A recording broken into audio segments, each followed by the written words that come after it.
Good evening. Welcome to the Whitesboro Central School District High School. We have probably over 1,000 people here this evening, so it's great to see this kind of interest.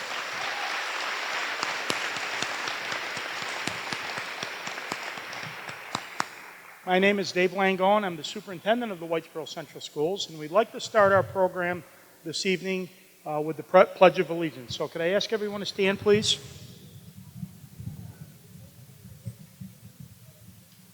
I pledge allegiance to the flag of the United States of America and to the republic for which it stands, one nation, under God, indivisible, with liberty and justice for all. Thank you.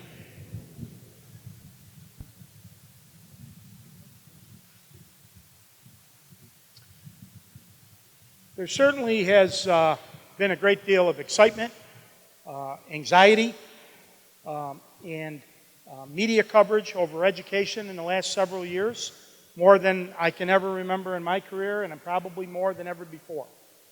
And a lot of the topics that we have been discussing during that time is standardized assessments, is Common Core curriculum, annual professional performance review, and some of you may know that by APPR.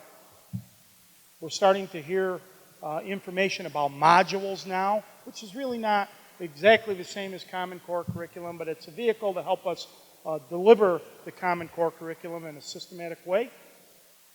And we're also hearing more now about the potential for other diploma tracks. And all of these areas have supporters and they have detractors. But there's an awful lot of attention paid to it. And this evening we are very honored to hear, we're going to hear an awful lot about education from our commissioner. But before he comes up, we have a series of introductions that we're going to do and talk to you about the people up front on the podium. And here to my left is Senator Joseph Griffo. Senator Griffo.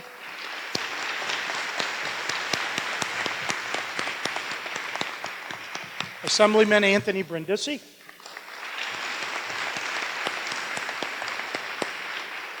Oneida County BOCES Superintendent Howard Mettleman. And our Commissioner of Education in New York State, Dr. John King.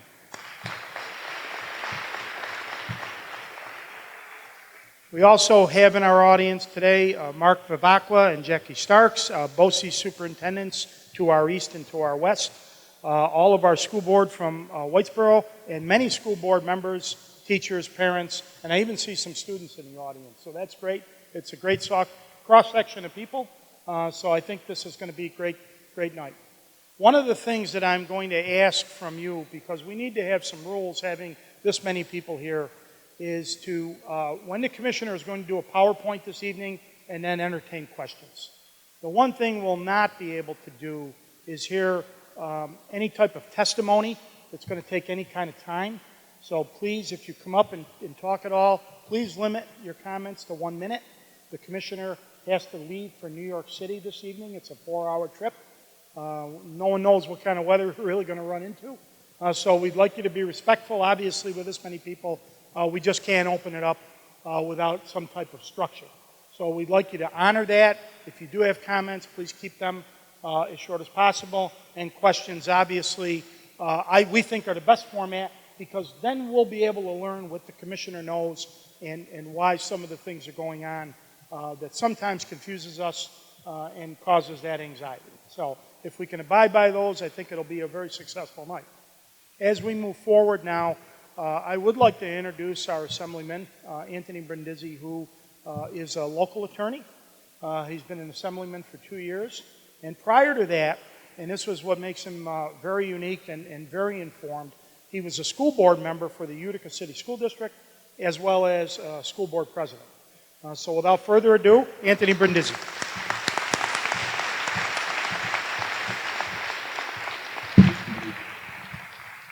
Well, this is certainly the biggest turnout I've ever had for a town hall meeting, so thank you very much for being here.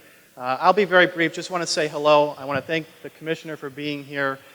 As a parent of a child who's in public schools and one who will be in public schools in the next year, It's encouraging for me to see so many parents, educators, school district officials here because it shows that you do care. And we all care about our children. We want the best education for our children, and we have questions. So it's great to see everyone here. Please ask your questions. That's why we're here. We get phone calls. Senator Griffo and I get phone calls, and it's great to have the commissioner here tonight to speak to you about Common Core and the Regents Reform Agenda and many of the other issues affecting New York State right now. So thank you, and I want to introduce my counterpart in the Senate, Senator Joe Griffo.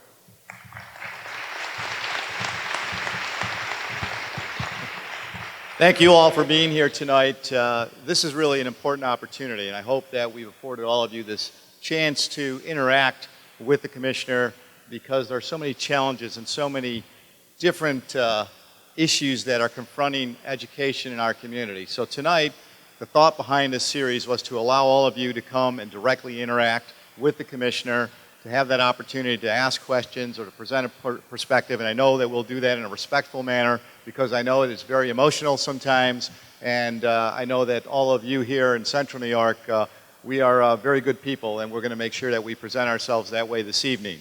We are filming this from the New York State Senate, so it will be available later for people to look at on our websites. So we do have staff here from the Assembly and from the Senate and the State Ed Department. If you guys can just raise your hands and look around you, we have people throughout the audience tonight, just so that you know that we are taking all of this seriously. We believe it is important to not only hear what the commissioner has to say, but to hear and allow you the opportunity to express yourselves and to question and to provide input in this process. So this is one of the more unique forums happening across the state, and we are thankful that the commissioner accepted and that you're all here tonight.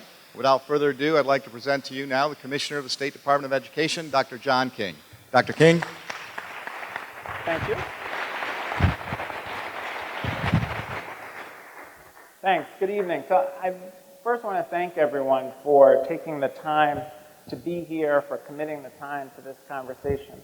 What I want to do is take a couple minutes to frame the work that we're doing at the department, share a quick video on Common Core instruction, and then leave the vast majority of our time for the discussion. A few points on the Common Core and the context. When the Regents adopted the Common Core in 2010, joining 45 other states, the District of Columbia, the Department of Defense schools, in adopting those standards, they adopted the standards because of a concern that not enough of our students are graduating college and career ready. We see that play out in our high school Regents exams, where although we graduate 74% of our students, only about 35% of our students graduate with a level of performance in English and math that would translate into success in credit-bearing college courses or entry-level careers. We also see that play out on our community college campuses. In our two-year community colleges last year, a majority of entering students were required to take remedial courses. That is to say, they were required to take high school classes for which they and their families paid college prices. And so the challenge is, how do we ensure that we have our students graduate college and career ready? And it's not just about colleges, it's also about careers.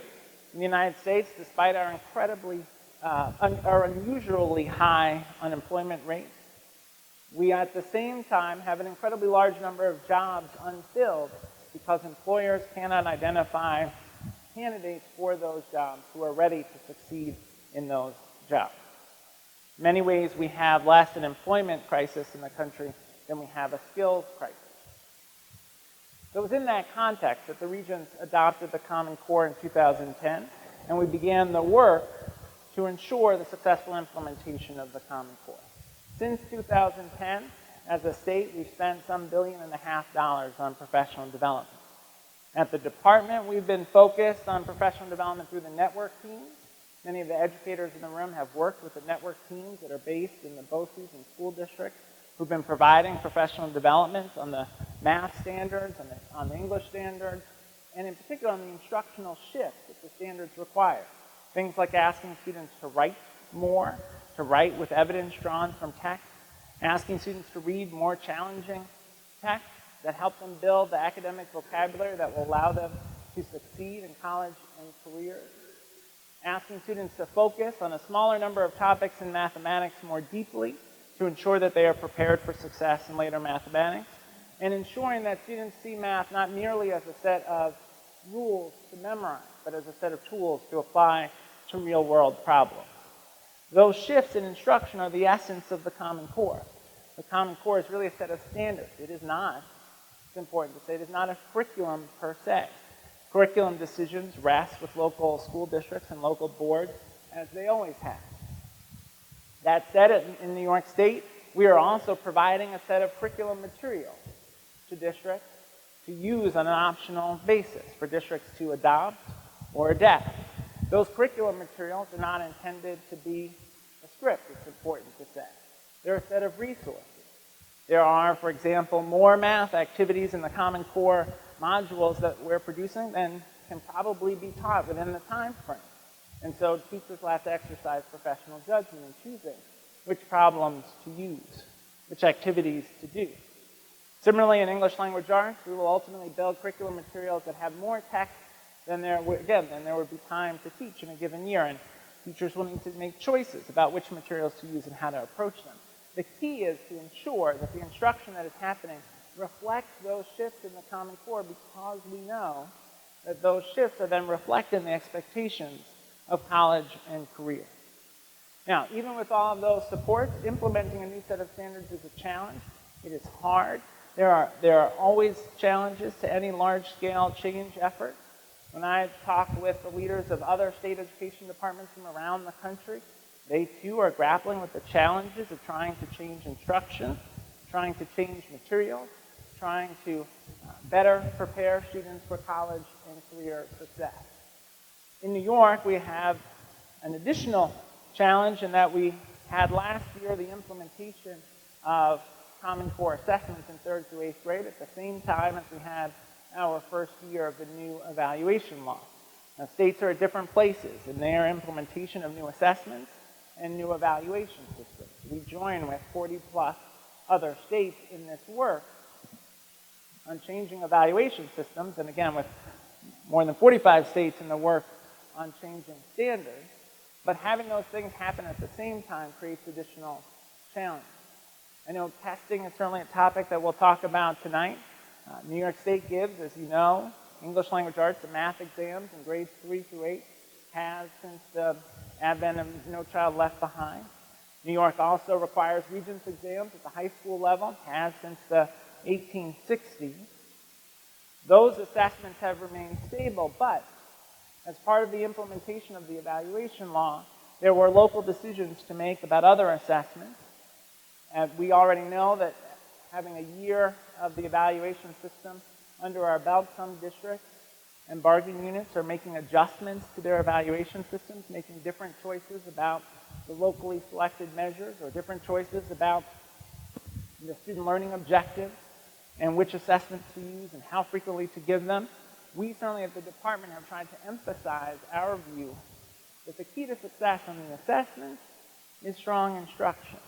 And the focus of our work, we believe, the department is to support teaching that reflects those shifts in instruction that the Common Core requires, and that's what you'll see in the video that we will take a look at. Now, this video appears on EngageNewYork.org, the professional development resource that the department launched in 2011.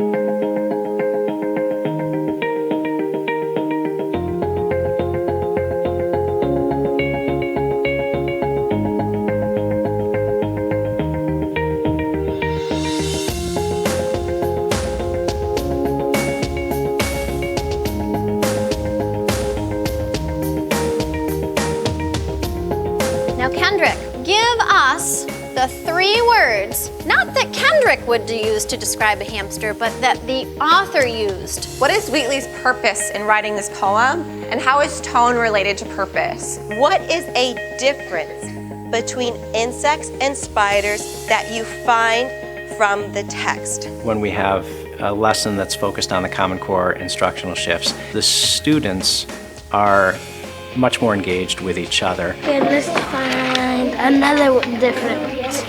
I found one. Making an exoskeleton. I see that the children are asking more questions. and it's not really directed as much between the student and the teacher. Elisa thinks words in English are hard to pronounce. Difficult to understand. Yeah. Thinks words in English are easy to read or write, but hard to understand.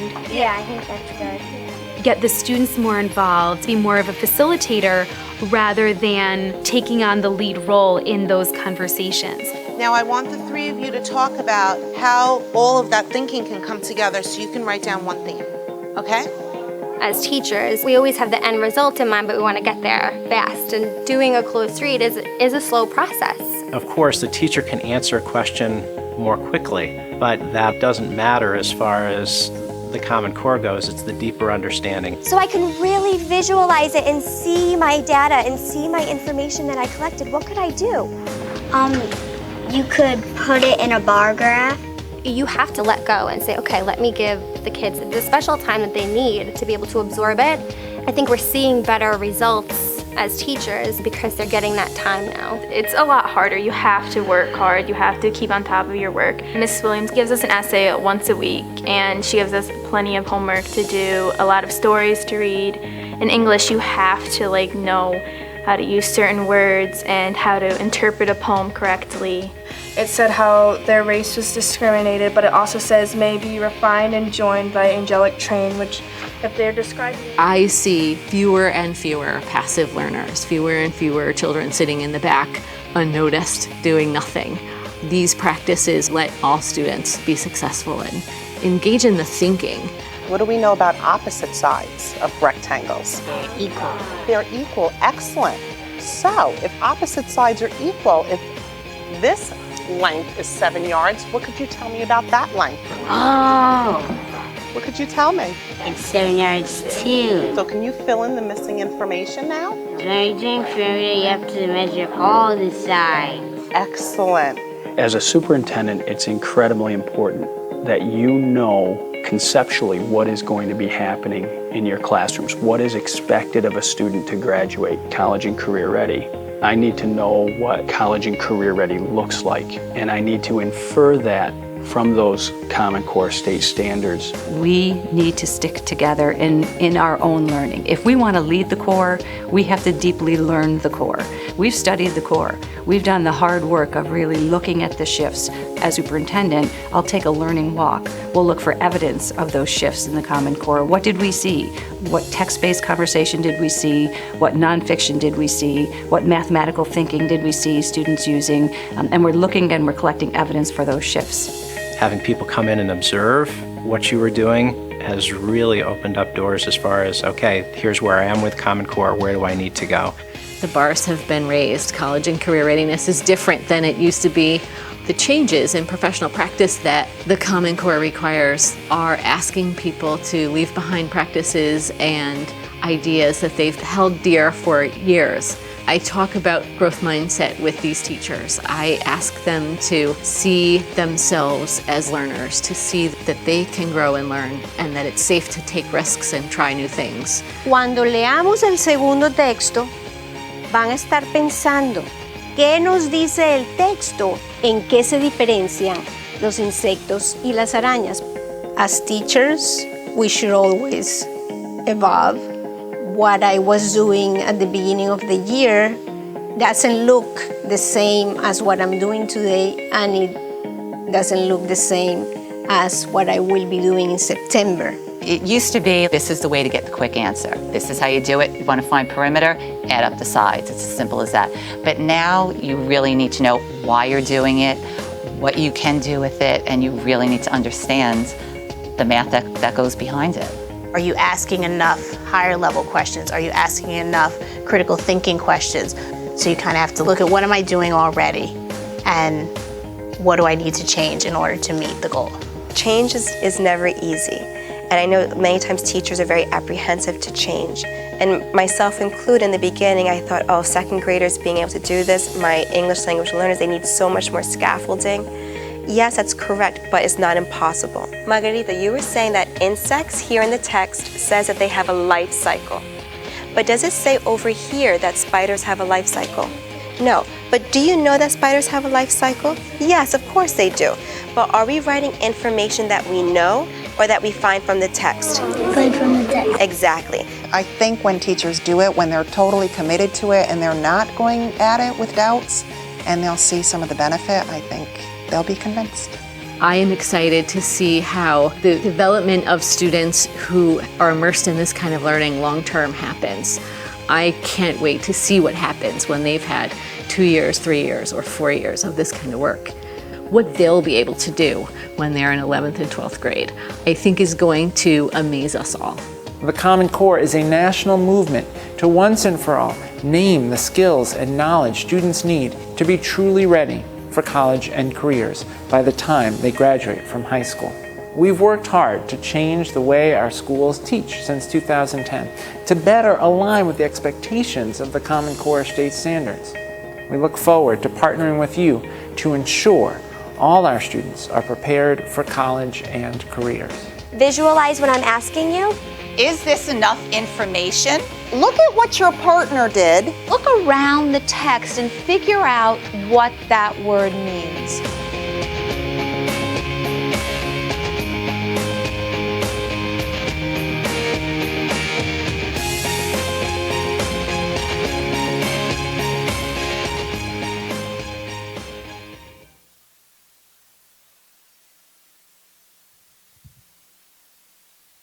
All right, so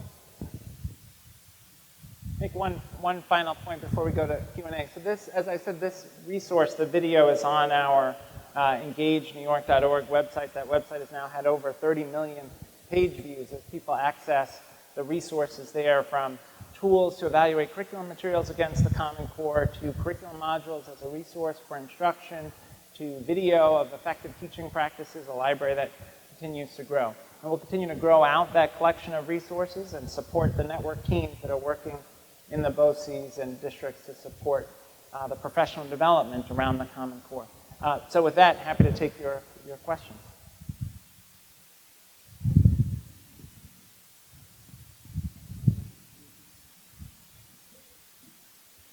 I know, Mr. Langone. 1 minute, I'll speak very quickly. Commissioner King, welcome to the beautiful Mohawk Valley. Senator Griffo, Assemblyman Brindisi, thank you for hosting. I speak for no one other than myself. Joseph Bottini, parent, grandparent, retired teacher, school board member. At age 79, with 71 years connected to public education, I'm a very concerned old man. In my opinion, with acknowledgement change is difficult, public education is heading in the wrong direction.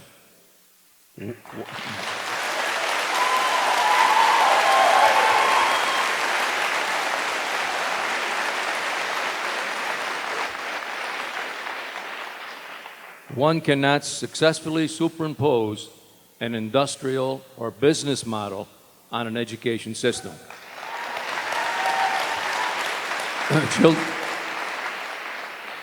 Children are not microchips to be stamped out in assembly line fashion.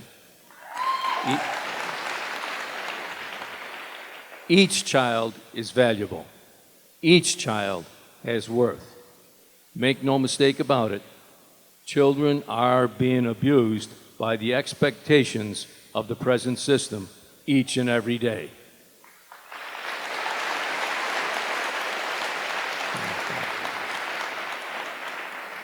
For 30 pieces of federal silver, our state has sold its soul. Is there no shame left at the State Education Department or the State Board of Regents? Is there no one with the chutzpah to stand up and speak out against the powers of corporate America? Even if one believes that Common Core is an outgrowth of NCLB and RTT is a good program, one must admit that it has not been educationally designed, fully tested, or properly implemented.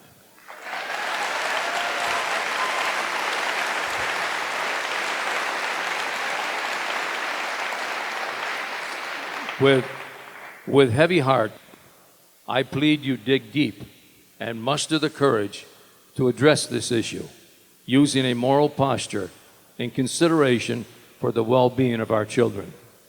I humbly ask that you take the time to further study this system, look into your soul, and make the necessary adjustments. Even if it requires standing up to corporate America and their lackey politicians, I submit the children are worth your efforts.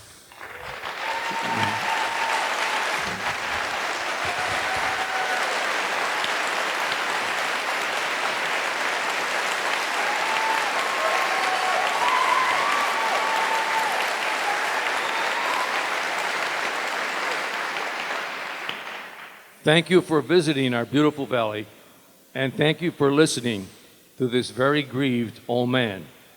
I have a memento for your visit.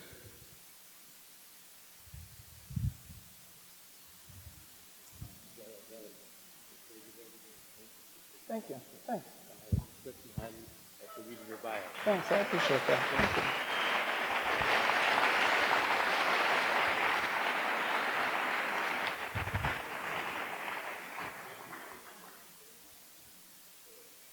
Okay. Okay, thank you.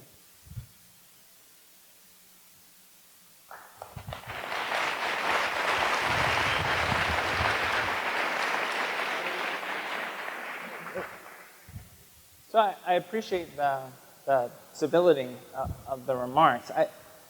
This is a couple of points I'd make about the Common Core more broadly that I will try to return to periodically. The Common Core doesn't dictate what happens each and every day of instruction. It sets a set of standards that are the aspiration to which instruction should be pointed. So the challenge is, how do you translate those standards into shifts in instruction that give students the opportunity, yes, to be individuals and to get the knowledge and skills that they need for success in college and careers. So the notion in the Common Core that students should be better prepared to write, that reflects what higher education and the business community have long said about the needs of higher education and the workforce if we are going to have students who are successful in the 21st century. So having students write more doesn't mean they have to write a particular thing, but it doesn't mean they need to write more. Now, we have a set of resources that we're providing through Engage New York, the modules, but those modules are not. They're not a mandate, they are not a regulation, they are not a requirement of the department to implement. What they are is a resource, and districts and individual educators will need to make judgments about how to ensure that students are doing the kind of writing that the Common Core requires. The other point I wanted to make about the issue of research behind the Common Core. Not only is there a lengthy appendix to the Common Core that describes the body of research, but there is an extensive body of research comparing for example, the performance of the United States to international competitors, particularly in mathematics, and clear evidence that we can improve math instruction in the United States by focusing more closely on those key areas of conceptual understanding of mathematics that are critical to later success. For example, fractions and proportional reasoning in the upper elementary and middle school grades. That is ultimately what the Common Core is about, trying to leverage research and what is known about student learning to try to ensure that more students are college and career ready. Yes, sir. I'll speak loud. I want to thank everybody for this forum. At this point, my name is Don Buttonshine. I'm a school psychologist for 29 years, the local magistrate for 27, a business person for over 30 years. For the first time in my life, I am unable to help my students. I'm here to ask you to assist myself, direct me to somebody that we can talk about, and the student population that I'm very, very concerned about is our special education population.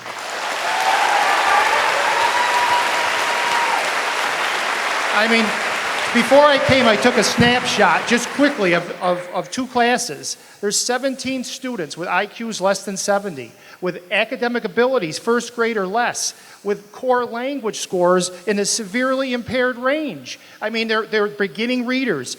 Every day they come to me. I can't help them because I say every opportunity that is put forth in front of them, they meet it and they're crying. There's things that I can't assist them with. I mean, it's to a point where every option I come up with, I hear, well, that's going to get us on the list. Or that's going to, we can't, you can only have just so many, you can only have just so many students that aren't going to take the state tests and things to that effect. Every time I come up with a solution, it gets shot down. And these kids, the behavior problems have increased dramatically. Their attendance rates are increasing.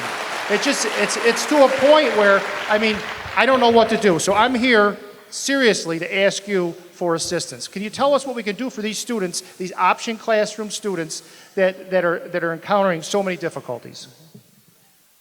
I appreciate the question. I think for our students with disabilities, there are two challenges. One is trying to figure out what's the right set of differentiated instructional practices that are going to help students be successful with respect to college and career readiness. And the student's IEP, right, and the guidance from the Committee on Special Education should guide the goals that are in place for the student and the curricular choices and instructional choices for that student. Your point about school, just the amount, I mean, that a district is allowed for alternative, I mean, that's really the options. I mean, that's the only thing I can see to help these children that have, I mean, intellectually, academically, socially, emotionally, they're strapped, and I mean, they really don't even want to come to school any longer. So the source of the rules around how many students can be exempted from the assessments, for example, among students with disabilities, that's in federal law. The federal law caps at 1% the percentage of students who can take the alternate assessment. One of the challenges that the U.S. Department of Education has, and that Congress has, I mean, if ESEA, the Elementary and Secondary Education Act, is reauthorized over the next few years, they will tackle this challenge. But there is this question, what is the right percentage of students who can't be expected to meet the standards? What's the right percentage of students whose cognitive challenges are so significant that they won't be able to meet the standards? So where do we go to address that? Yeah. That's my only question. So from a strictly legal standpoint, where is the rule about 1% set? That's in Washington. That's in federal law. But I actually think there is no simple answer to what you're describing. It's actually it's in part a moral conundrum. There is a set of students, and I visit schools all the time in my role. I've been in classrooms with students who people thought they didn't understand anything. They thought they were severely cognitively challenged. But with the advent of assistive technology, they now understand that those students are capable of achieving and communicating. So the challenge for the U.S. Department of Education and for Congress in setting that 1% is, if not 1%, then what's the right number? Is it 2%? How can you go 1% in Oneida County versus 1% in Westchester? I mean, there's a huge difference. Right. So it's not 1% by school, right? It's 1% for the state, right? And the challenge for every committee on special education, you've probably been in committee on special education meetings grappling with this challenge. What is the right aspiration? There are probably people in this room who were in some of the meetings around the region's decision to phase out the local diploma. And at the time the regents decided to phase out the local diploma, people said graduation rates would plummet, special education students wouldn't be able to participate in the region's curriculum. And in point of fact, what happened is graduation rates steadily went up since the phase out of the local diploma. And in fact, students with disabilities are achieving regents diplomas at much higher levels than before. So I take your point. There's no simple answer. But Congress ultimately is going to have to decide. And they're going to have to answer the question, should it be 1%? Should it be 2%? Should it be 3%? So we should go towards the federal government. Yeah, but I guess what I'm saying is that the question is, it's a complicated question. Even if they changed it to 2%, would that be the right answer? And I'm saying the underlying place to resolve the issue is in the construction of the IEP for each individual student and determining the right goals for the individual student. Thank you. Good evening. My name is Rob Wood. I'm here speaking initially for my children and grandchildren. I have an 11-year-old and an 8-year-old in school right now as children. I'm also here for my students, the students who I teach. I'm a chemistry teacher. Also the students, all of them in Rome and Central New York and Oneida County, and really I believe I'm here for speaking on behalf of all of the children in New York State. I want to thank you as leaders, all of you, and I truly want to thank you if you're listening. I truly want to thank you if you're truly monitoring the ills which have invaded our classrooms and our schools. I want to thank you if you go back to work and make the changes that are needed to fix our broken down and battered educational system.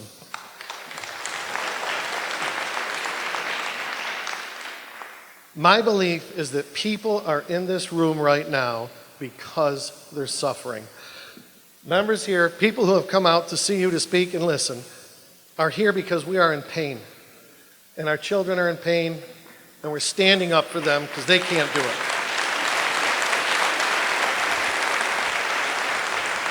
My vision is that tonight is one of the steps to move forward in the healing process.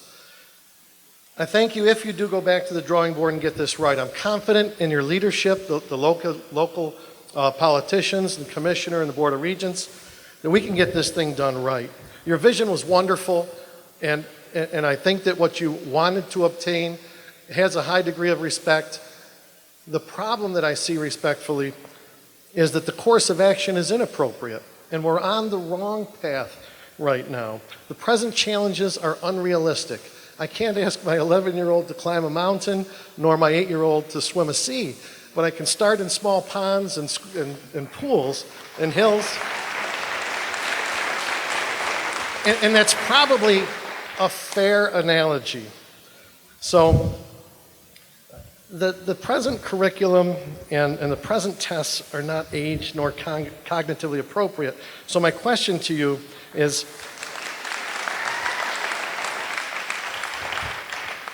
can we the practitioners, those who are involved day to day in the school buildings, and we the parents who have such a vested interest in this, can we expect that you might go back to the drawing board, reanalyze, monitor what's going on, and potentially make any changes?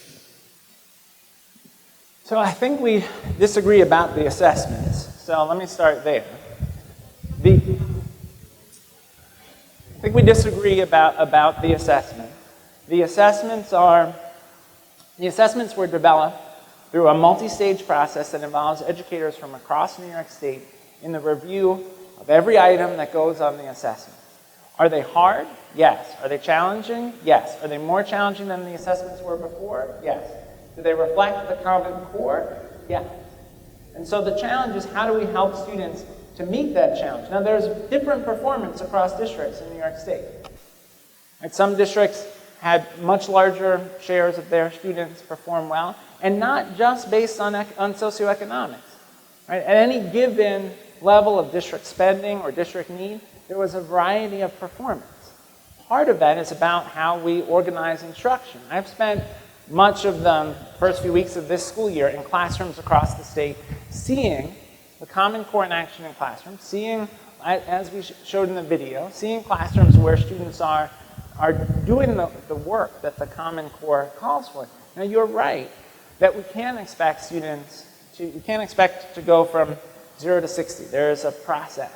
And that's the judgment that has to be exercised every day in districts and schools and classrooms about how to scaffold the work for students.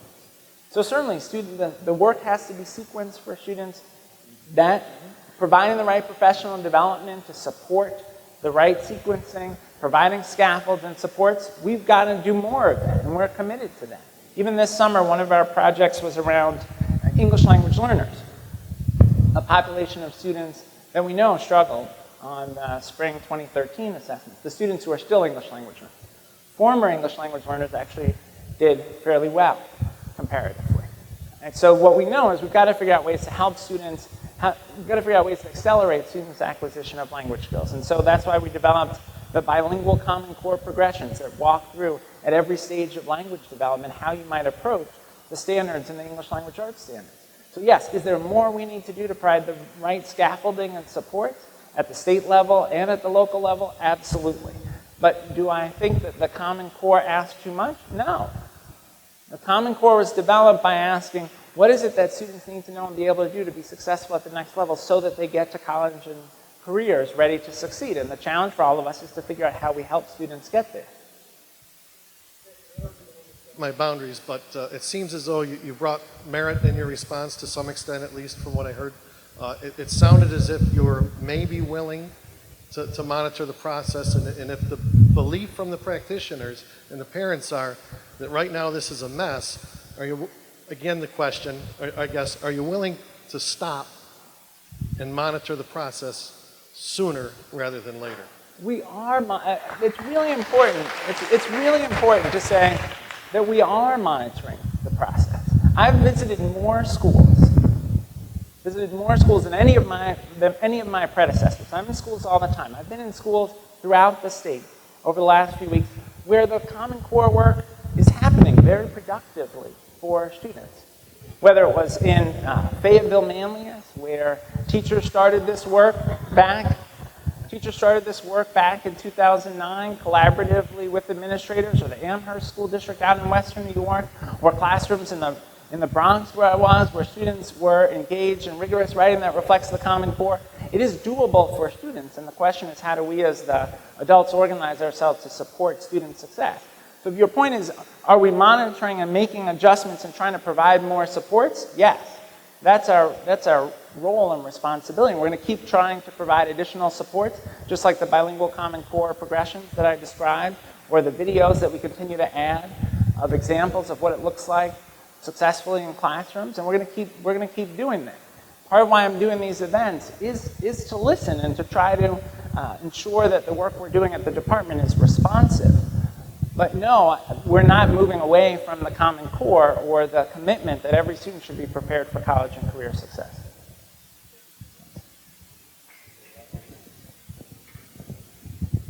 Good evening.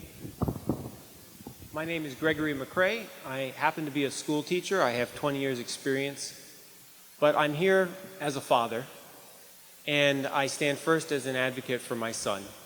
He's in the 2nd grade. His name is Liam.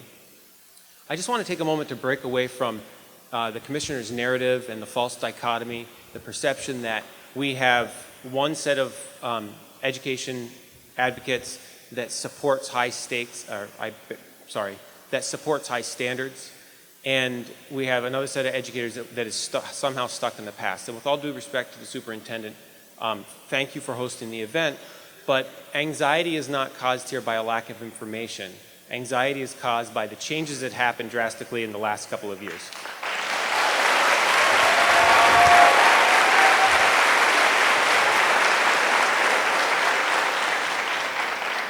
And so my questions are to our representatives, which I have nothing but respect for the work you do here in the home district as well as in Albany. But name me another profession that sees more change than the school teacher, whose constituents change on a yearly basis. I have taught 20 years, and not one year have I taught the same way, constantly innovating, constantly changing. And I think the narrative is important here. Because we will continually spiral in the Common Core fashion if we get stuck in this whirlwind that we are not on the same side. Now, my question then stands. I think the commissioner pretty much did a perfect job of explaining and demonstrating his position over the last couple of years. We have approached the table of education reform with a progressive vision, high standards, and I happen to support the concepts of the Common Core. I believe that if you are, regardless of which position you are on the Common Core, regardless of which position you are on the need for the change in the tests, the commissioner and the state education department have failed miserably at rolling these standards and these changes out.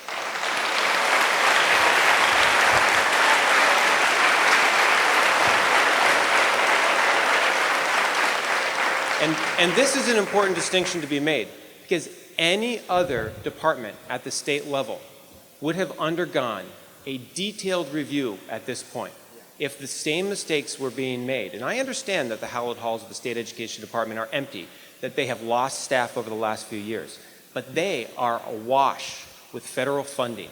And there is no excuse for the things that have happened in our state over the last 2 years. The commissioner has fumbled the ball when they changed cut scores a few years back, fumbled the ball when they rolled out the evaluation system, regardless of your position on the evaluation system. They have fumbled the ball when they rolled out the new Common Core testing. They have fumbled the ball the week before the beginning of the school year when Deputy Commissioner Ken Slentz sent out a vague memo on what schools should do with their potential AIS students. Friday night before school started,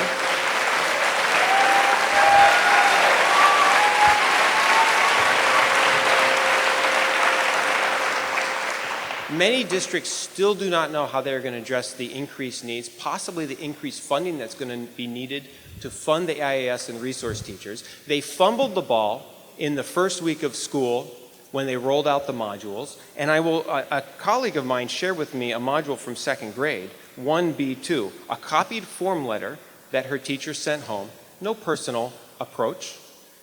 The lesson on world cultures, which I support. However, my second grader, if they're in a position to discuss Hinduism and Buddhism and world cultures,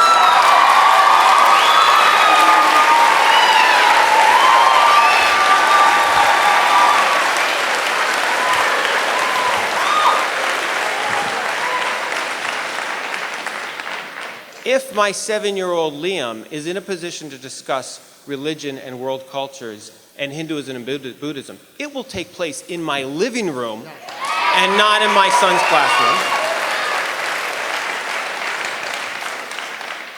And this all speaks to the perception of impropriety. I'm not suggesting that there have been any laws that have been broken. But when you look at the recommended reading list for this module, the first book under Ancient India and the first book under Ancient China are authored by a Mr. E.D. Hirsch, the founder and CEO of the Core Knowledge Foundation, who has a $12.9 million contract with the state of New York.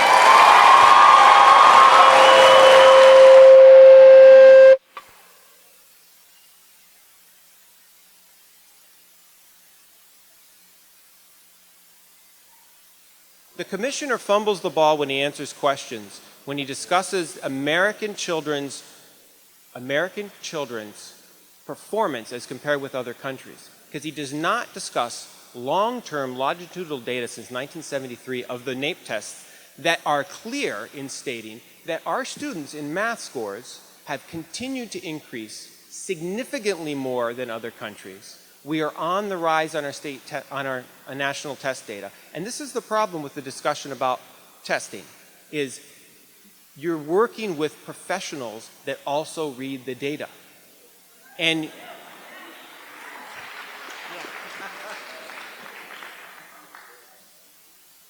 you cannot cherry pick the information in order to support what we've seen tonight. And I will say again, regardless of your position on the Common Core, New York State does not need headlines. It does not need branding. We do not need to college and career baseline rigor every item that comes out of our schools. We demand high standards. We demand higher standards than what the State Education Department has been rolling out. And my question is to the Assemblyman and the Senator, with all due respect. As you stand for high standards in state government, will you stand for high standards at State Education Department? And will you stand for lobbying the regents to, as quickly as possible, terminate the contract of John King and remove him as Commissioner of the State Education Department?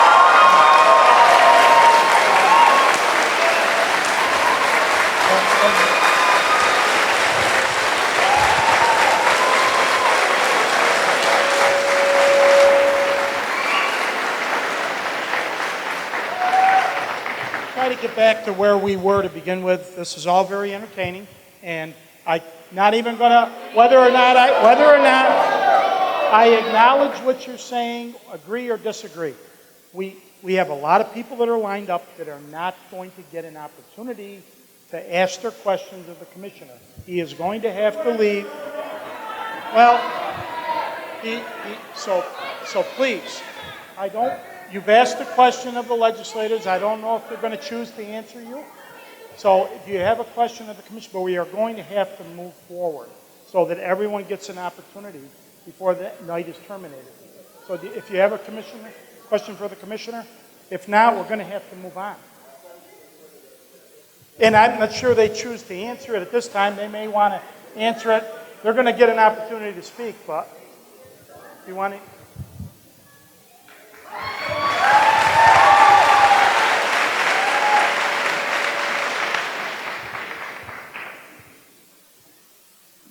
The way I feel about this, and I can tell you because my son's in first grade, and he's in a public school, so I have just as many concerns as everybody in this room about Common Core and the Regents Reform agenda. I almost feel like my son is being tested. He's the test case going forward, and my fear is that if it doesn't work, in 3 years from now, will we change it? I believe in the basic tenets of Common Core, I really do, and I want to see what happens with that, and if we do have higher test scores. And like the commissioner said, we are monitoring, we are going to watch and see, and if it doesn't work, then we have to make changes, and I'm willing to do that. I want to be...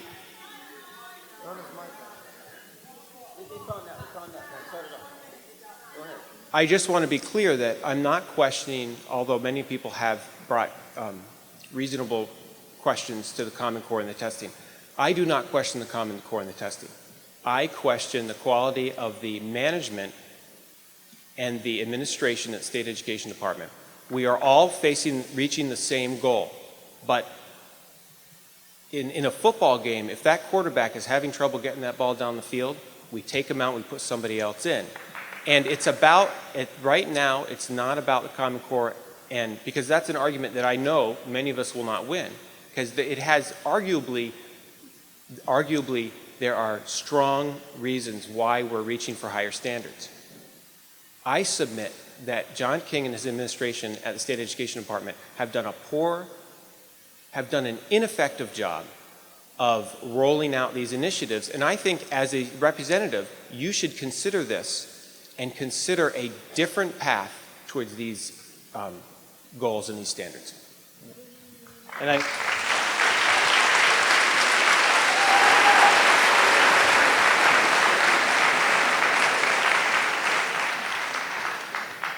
And I appreciate that, and I do consider all the points that are being said tonight. And I can tell you, just from looking at other states, there are going to be problems with rollout.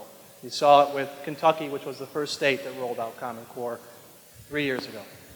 And we have to see what happens. I want to see what happens. I'm going to continue to monitor what the Education Department is doing because I have a skin in the game. I have children in public schools, and I want to see them succeed just like everyone else does. So I will continue to monitor it, and I will consider everyone's concerns with this. That's why we're here tonight, because we're listening to your concerns.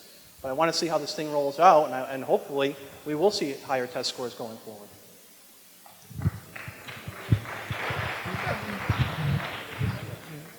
Before we go on, do you want to comment, Senator Griffo?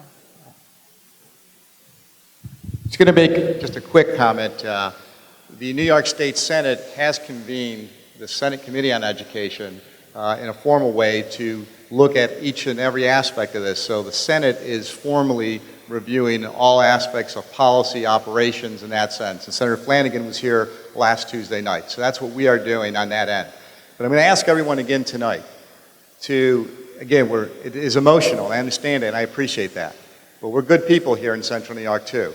And while we disagree, go ahead, and while we go, please, and while we disagree, while we're going to disagree, let's do it respectfully.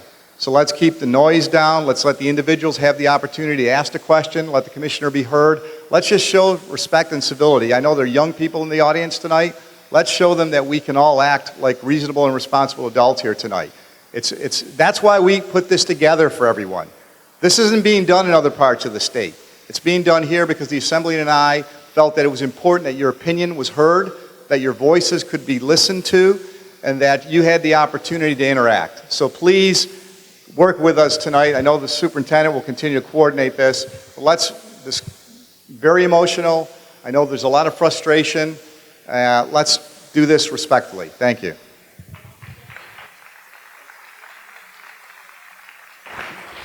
Just 2 quick points before we go on to the next person. One is, I just want to be clear that I'm very proud of the work that the folks at the State Education Department have done on whether it's the curriculum modules or the professional development tools. I'm very proud of the work that's been done by network teams and network teams in BOCES and districts around the state. I'm very proud of the work we've done as a state on the Common Core. And I would put out the work in New York on the Common Core next to the work of any other state that is implementing the Common Core as we join with all those other states in doing this work.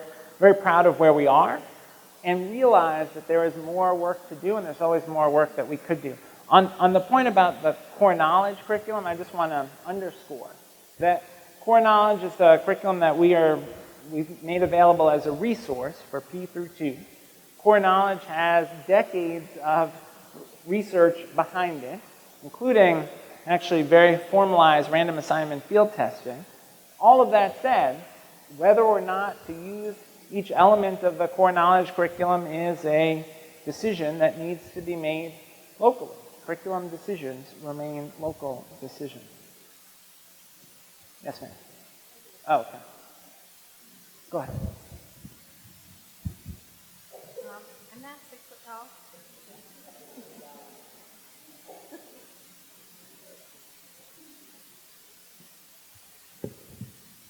Okay, can you hear me?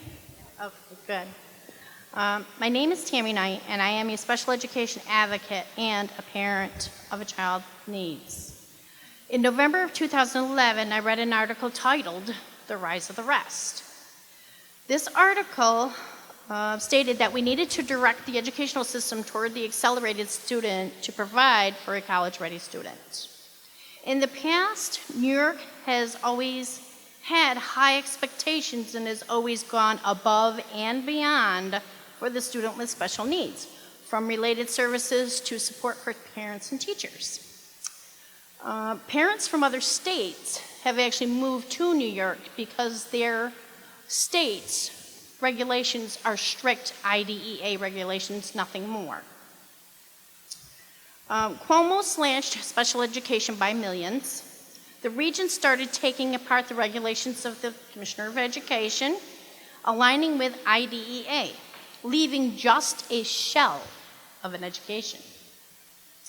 Then comes along the Common Core.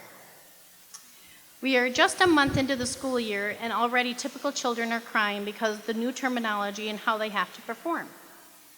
Our district informed me that our accelerated students score very low on the Regents last year, which makes me wonder about the students with disabilities. How are children going to fare against the Common Core? What provisions have been made to ensure that our children succeed? If the Common Core is very rigorous and geared toward the accelerated student, then isn't it fair to say that many children will be left behind, including mine?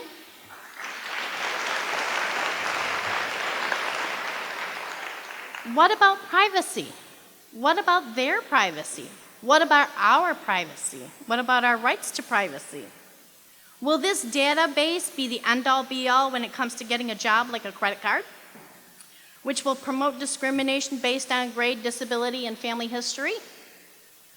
Why can't we produce special programs for the gifted accelerated student? Teach to each child.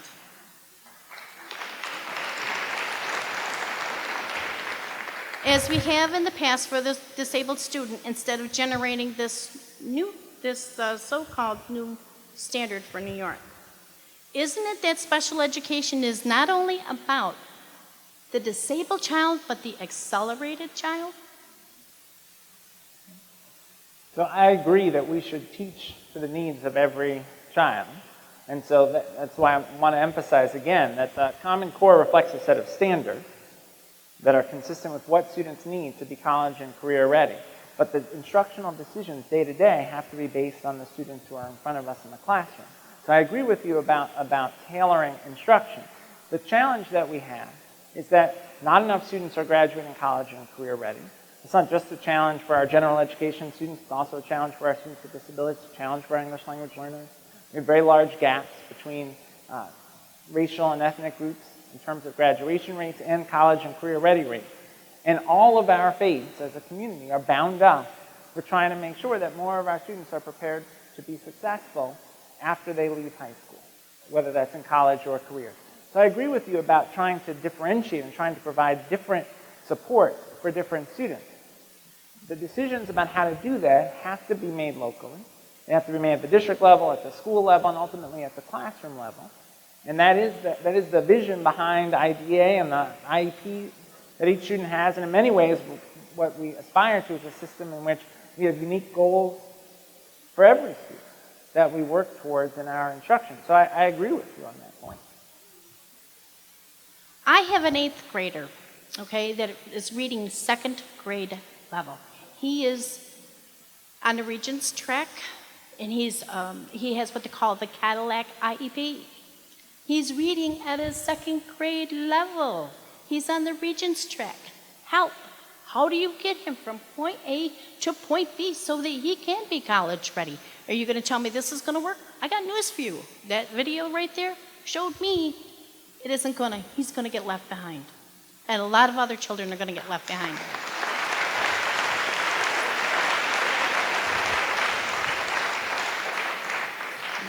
There's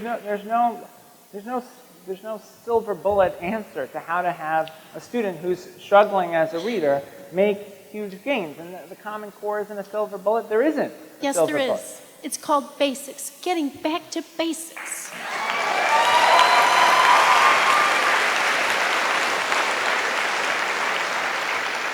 Sir, with all due respect, my son was in kindergarten and I had to sue for academic intervention services. Okay, I, a parent, had to sue the school district to get my son academic intervention services so that he could read. And then once I stopped tutoring him, he stopped excelling. We need to go back to the basics. We need to start teaching our children in kindergarten, 1st and 2nd grade how to read. Math will come. Math will come later. But kindergarten, 1st and 2nd grade, absolutely hone in on that, hone in on the reading. The kids can't read. We're watching 2nd and 3rd graders that can't read. So we don't disagree. The Common Core emphasizes in the early grades, K1, 2, 3, building the foundation so that by 3rd grade, students are able to both decode effectively and also comprehend effectively. One of the reasons to focus on academic vocabulary and background knowledge in the early grades is so that students are able to comprehend as well by 3rd grade. But we don't disagree. I would argue that the Common Core emphasizes exactly the kinds of foundational reading instruction that you're describing. But translating the standards into classroom practice involves multiple levels of work at the state level, at the district level, at the school level, and ultimately at the classroom level. So are you willing to give him tutoring? One-on-one? I want him to succeed. I want him college and career ready. I want every child in the state to be college and career ready, and we've got to build the structures at the state level and at the district level to achieve that. And the CSE and the development of the IEP and the description of services is the place to figure out, student by student, what the right set of supports are. I've got to go on You to the took it next away person. when the regents,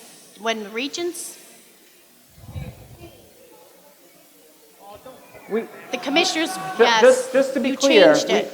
You changed all of, now they get a shell. They get a shell of an education. They no longer get a good education here in New York. Just to be clear, the regents have made very modest changes to the regulations governing special education over the last 4 years.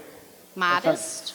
Some very modest changes. Some around. I wouldn't call them modest. Some around speech language services and greater flexibility at the local level. But to be clear, the place where student services are established is in the Committee on Special Education and in the IEP.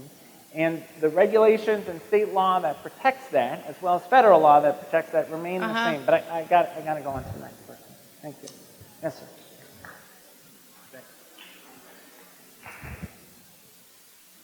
My name is Nathan Hanna. I've worked with over 300 educators between here and Florida. And one of the things I'd like to address is the fact that the narrative that keeps coming up by Commissioner King is that we need to make our kids college and career ready, college and career ready. And also that we have failing school systems. Well, according to the federal government, Bureau of Labor Statistics, I'd like to give some statistics here because I believe they're quite telling. The U.S. is ranked either first or second out of 139 nations on the World Economic Forum. That comes from the Global Competitive Index. 8 out of the last 10 years, we've either been first or second. Our schools perform wonderfully. The reason for that is local control, creativity in the classroom.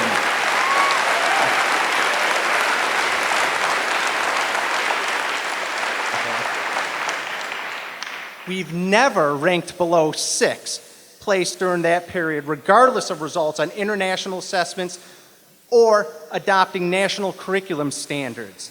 No other country has consistently ranked better than us on a global competitive index. The U.S. workforce, you talk about making people college and career ready? Let me give you the statistics. Over 70% of recent high school graduates were enrolled in colleges and universities in 2009. Bureau of Labor Statistics, 2010 that comes from. Approximately 30% of U.S. adults between the ages of 25 and 34 have at least a bachelor's degree. Only six other industrialized nations have a higher percentage of their population holding at least a bachelor's degree. But their economies, they pale. They pale in comparison to the size of the U.S. We have over 300 million people in this country, racially, ethnically diverse. We do a great job. Our teachers do a great job of handling that in the classroom. The Soviet Union centralized education, and look what happened to them. We're doing a great job.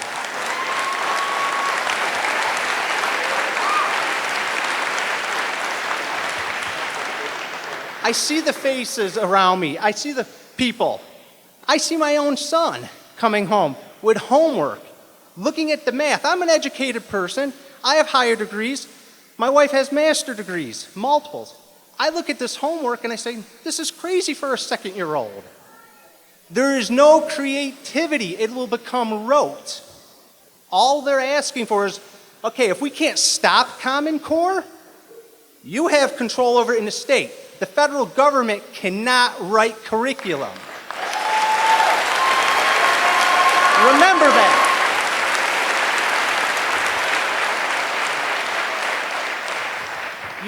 I saw a video you posted at the beginning of the school year, and you referenced the Constitution. With all due respect, the Constitution does not allow for, and it specifically prohibits the federal government from writing curriculum. You are trying to match tests to curriculum, going in backwards. We have teachers saying we don't have a choice. We have to do the Common Core. We have to do it. Why? Because the state, Joe and Tony, you guys will like this. The state is going to write the test. They're going to create the test, and if the Common Core, they're basing it towards the Common Core. So if you try to adopt another standard or model, can somebody tell me what's going to happen? Your kids are going to what? Thank you. Then we lose our Title I money. And Then we lose our grants. Then we lose our... Common Core was adopted hastily by the state because it was tied to funding. If they did not agree to it, you didn't get the funding. That's not right. We don't do business that way. In upstate New York, we don't do business that way. All anybody wants is, let's get this out in the open. This is what everybody's thinking. This is what everybody knows is going on. Let's get it taken care of. It's very simple. We don't have to run around circles here. We don't have to use explicitives. We don't have to call for resignations. Want to get it done? We all know how to get it done properly. Get the input from the ground floor. Work from the ground floor up. That's all we need to do. They'll embrace it. You'll get people to embrace it. I have union members from NYS speaking to me saying, Nathan, this is incredible. They've opted their kids out of the testing. The data points, the state longitudinal data system that's being created, what do we need to track families' incomes? Ethnicity. What's the other one? Party affiliations. We don't need to track that. We already have standardized testing. Don't standardize curriculum. It'll fail miserably. And you're going to have pushback like you're seeing now. Get it from the ground floor. Get the input from the people on the ground floor. Let them help design it. And you will continue to have a robust education system here in New York. But don't allow this to happen. Tony, Joe, Mr. King, I'm telling you guys, do it the right way and people will support you. They will support you. Keep the control where it belongs. Thank you.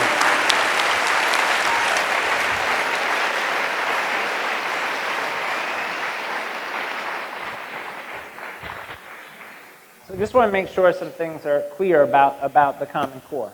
One is the federal government did not say you must adopt the Common Core or you will lose funding.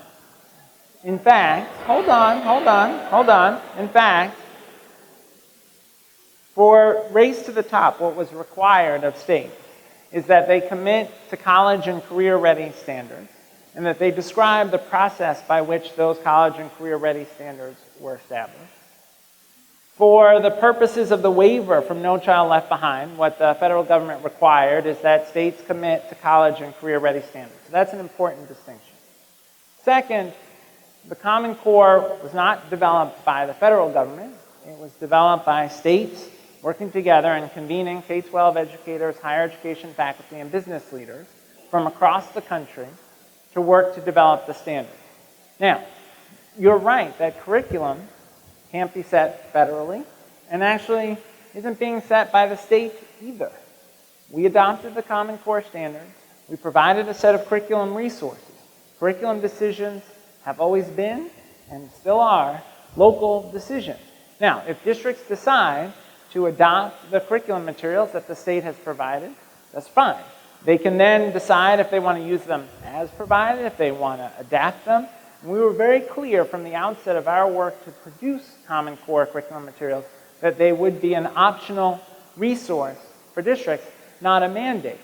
Now, to your point about the U.S. performance relative to other countries, no one is saying that we don't have great schools and districts in New York State. In fact, we have lots of great things happening in New York schools. The question is, can we do more for our students? And can we get to a place where more of our students are college and career ready? I don't think it has to be the case that a majority of entering students in our community colleges are required to take remedial courses. In our highest needs communities, those numbers are more like 80%. There was a study done by CEOs for cities that showed that if you add in a single percentage point in college attainment in New York State, you'd add $17.5 billion to the state's economy. There's an opportunity to have more students prepared through the work on the Common Core. But I take your point. The instructional decisions and the curriculum decisions have to be made locally. They still are. We're trying to provide a set of resources, but they are for local districts to decide how to use. Back where college and career ready, and you made reference to businesses needing employees. We have a high unemployment rate. We have an enormous amount of engineers that are unemployed in this country, okay? We have an enormous amount. And the fact that, I want to go back to your statement again in the printed literature that states that the Common Core was developed in conjunction with the folks on, here in the classrooms.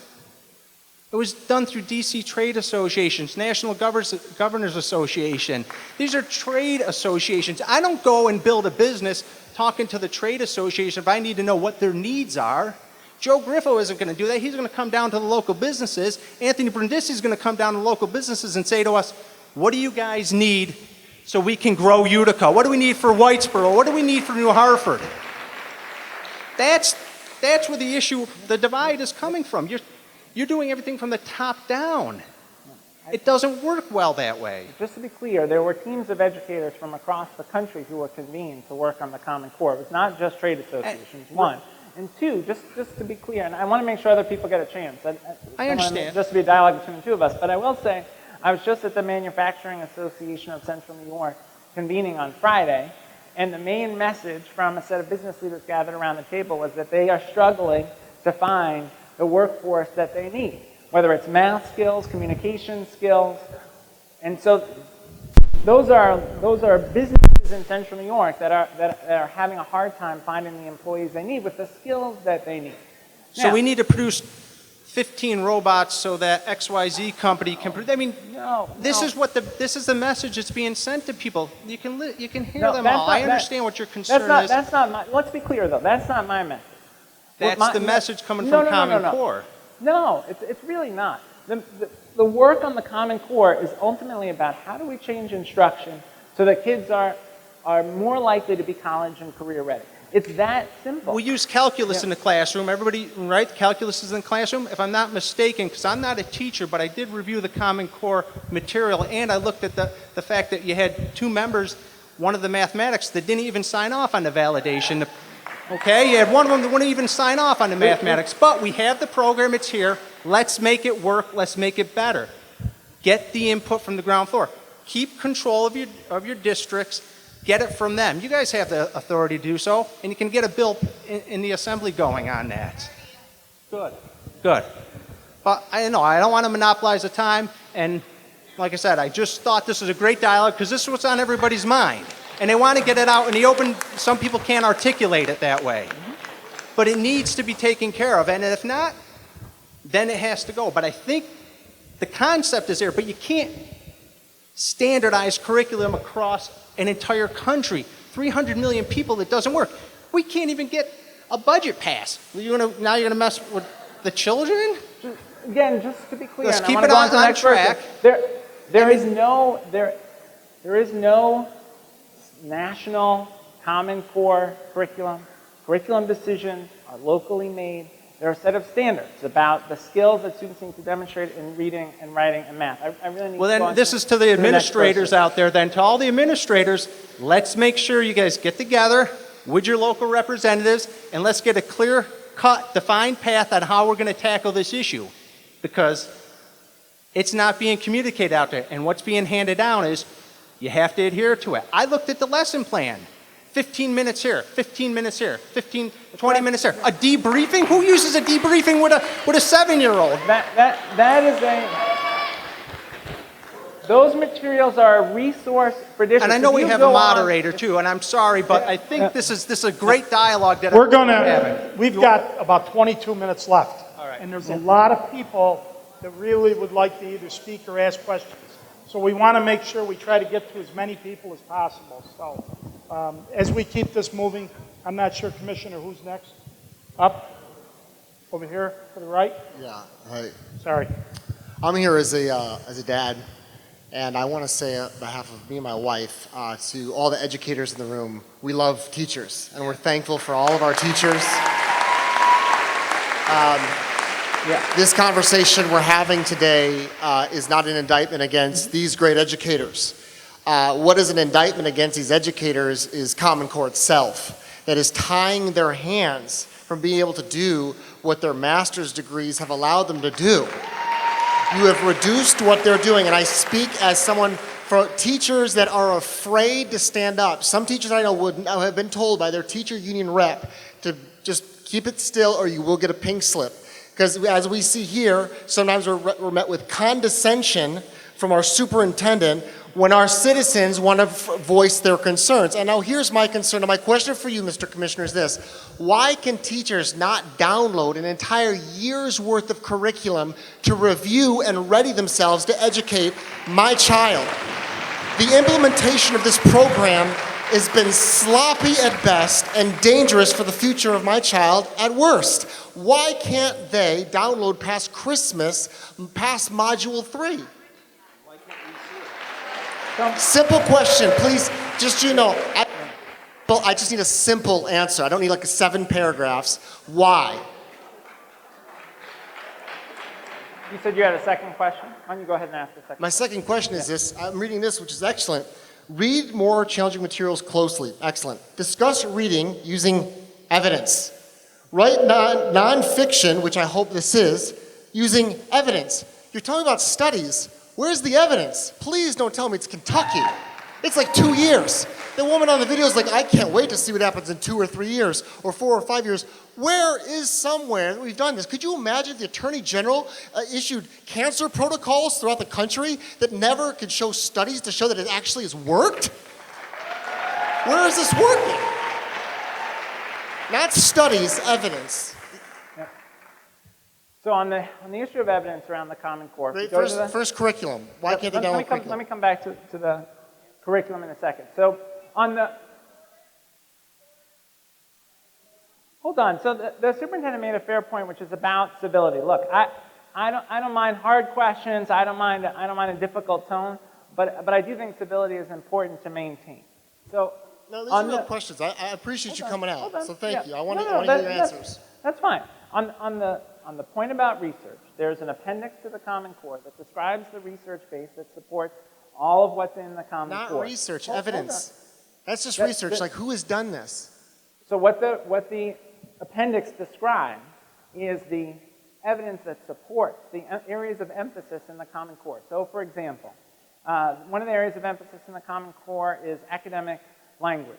The development of vocabulary in students. One of the things that we've known for several decades, there was a famous Hart and Risley study that compared the word knowledge of students from affluent families versus students from high poverty families. And one of the findings in that Hart and Risley study was that there's a 30 million word gap by the time students arrive in the early grades between the words that affluent students have heard and students from high poverty families have heard. 30 million? 30 million.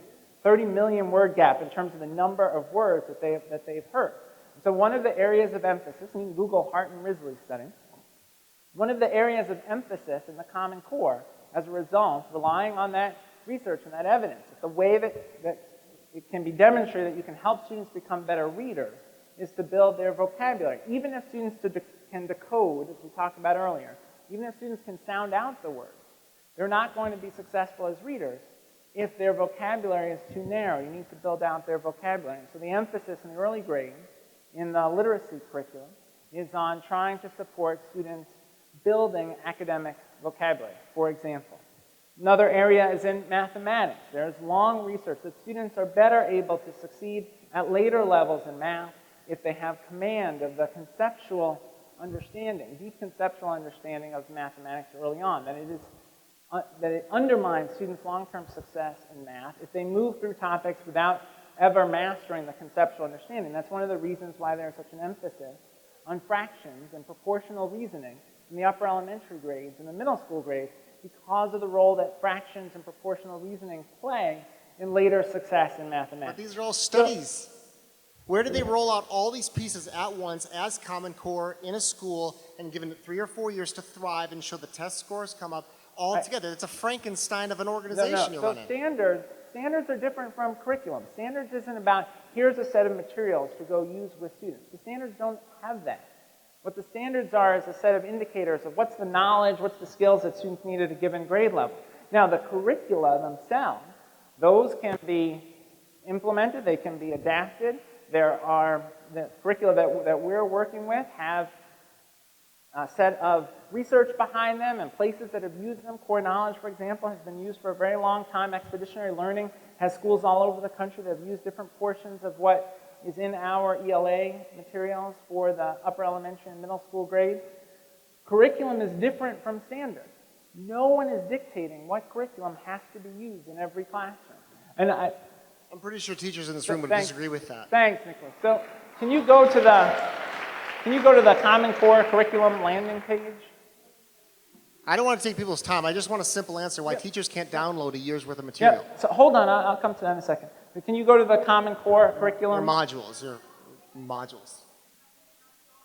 Yeah, just say it's not done. Yep. We're winging this. We aren't, again, we're not prescribing a curriculum. We're Yes, building you are. No. Teachers are all here. Do you hear their voice? This is really important. Really important. Yeah, it is. We committed, when we launched this work back in 2009-10, that we would over time build a set of materials that districts could choose to adopt, adapt, or frankly ignore, that would be a resource for districts as they implement the Common Core. We have built some. We're adding new materials every day. We will continue to add materials not just for the next year You're not or answering 2 my years, question, but over sir. time. You're not answering my question. I am answering your question. Why isn't it there? Right, because we're still building You don't have it yet. No. This is really important. That's so many words. Thank you. That was my question. The curriculum materials that we're building, really important, the curriculum materials that we're building are a resource. They are not the mandated curriculum for any district. The reason I asked us to look at this, can you go up a little bit? This is on Engage New York with the materials. I just want to read it to make sure we are all clear. Curricular materials are designed, hold on. Yeah, but a number of questions have been around this point. I want to make sure it's clear. Curricular materials are designed to be adopted or adapted. It goes on to say some lessons provide detailed instructions or recommendations, but it is important to note that the lessons are not scripts, and rather they should be viewed as vignettes so that the reader can imagine how the class would look. Lessons are adaptable and allow for teacher preference and flexibility so that what is happening in the classroom can both meet students' needs and be in service to the shifts and the standards. If you do choose to make significant changes to the lesson, the tri-state rubric is available to help you evaluate the quality, rigor, and alignment of adapted lessons. It's really important to be clear. The materials here are a resource. We believe they are a good resource and a useful resource, but the decision about curriculum is a local decision. Yes, ma'am. Just to clarify, the Camden School District has 60% poverty, and they graduate over 80%, I think it's 86% cohort, and that's before all this started. I am a mother of 4 children. My name is Pamela Watson. My oldest daughter is 16, and she's heading for valedictorian or salutatorian. But I also have a 2nd grader, a kindergarten, and a 4-year-old. And our kids need time to play and interact. In a world inundated with electronics and video games, phones and computers, children need to develop their interpersonal skills now more than ever, especially at an early age. My son's in kindergarten, and his class sometimes has time to squeeze in a story, and their recess time is limited more now than ever. They need to have time to run around and play with other kids their own age and learn how to socialize. They don't even have time to be creative and draw, paint pictures. This is his folder so far this year. There's not one picture in there because they don't have time. An apple for every single teacher and child and parent who has had to be subjected to this political agenda attached to Common Core. Please let our children be children, not robots, and let our teachers do their jobs and teach, not read from scripts.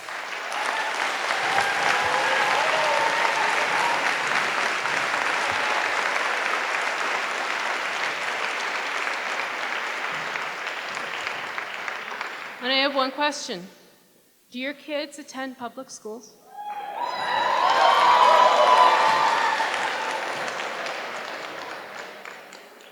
So my kids go to a Montessori school.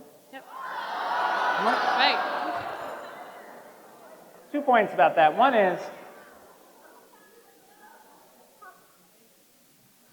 is their school is doing the Common Core. Their school is doing Common Core assessments.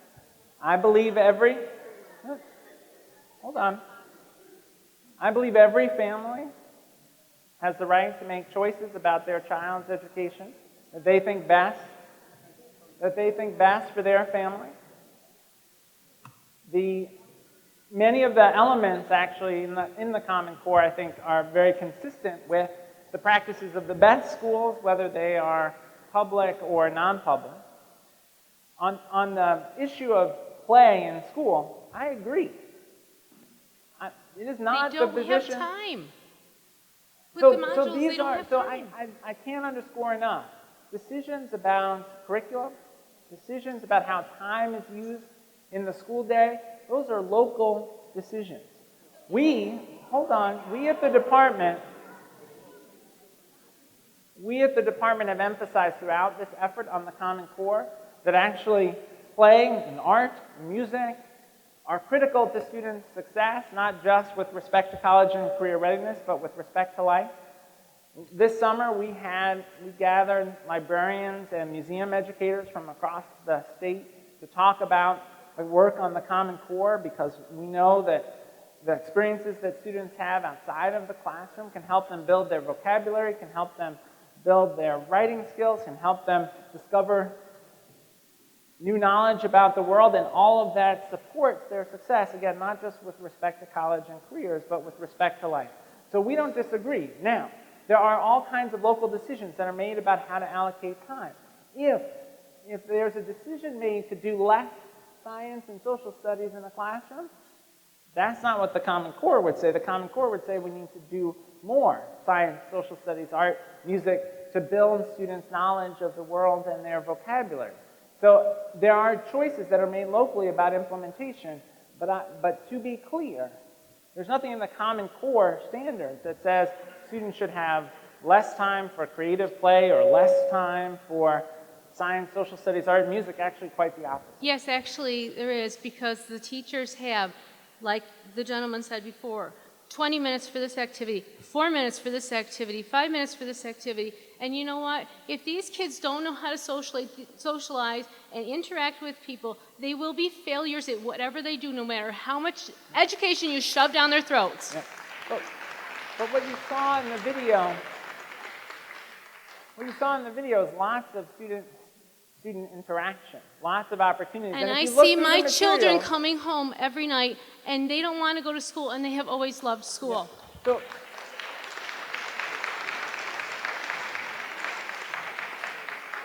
that's not what the Common Core is trying to do. But If that's you what look it's at the doing. materials, if you look at the materials that we've put out, again, as a resource for districts, they require lots and lots of social interaction between students as they do the activity. They do. And that's what you see in the video. We have a video, I don't know if it's posted yet, that we're about to post on kindergarten math. Lots of activities of students discovering math They together. don't So, even have time to watch a butterfly hatch anymore. They don't have it. I've been talking to the elementary teachers. There isn't time in the day for that to happen. So the clearest response I'll give you is that is not about the Common Core. That is about decisions. No, I'm going to let the next person go. If someone is interpreting the Common Core to mean there should be less time on science and social studies and discovering about the world, that's not what the Common Core says. It's not what's in the Common Core. That's not what's in the standards. Yes, ma'am. Yeah.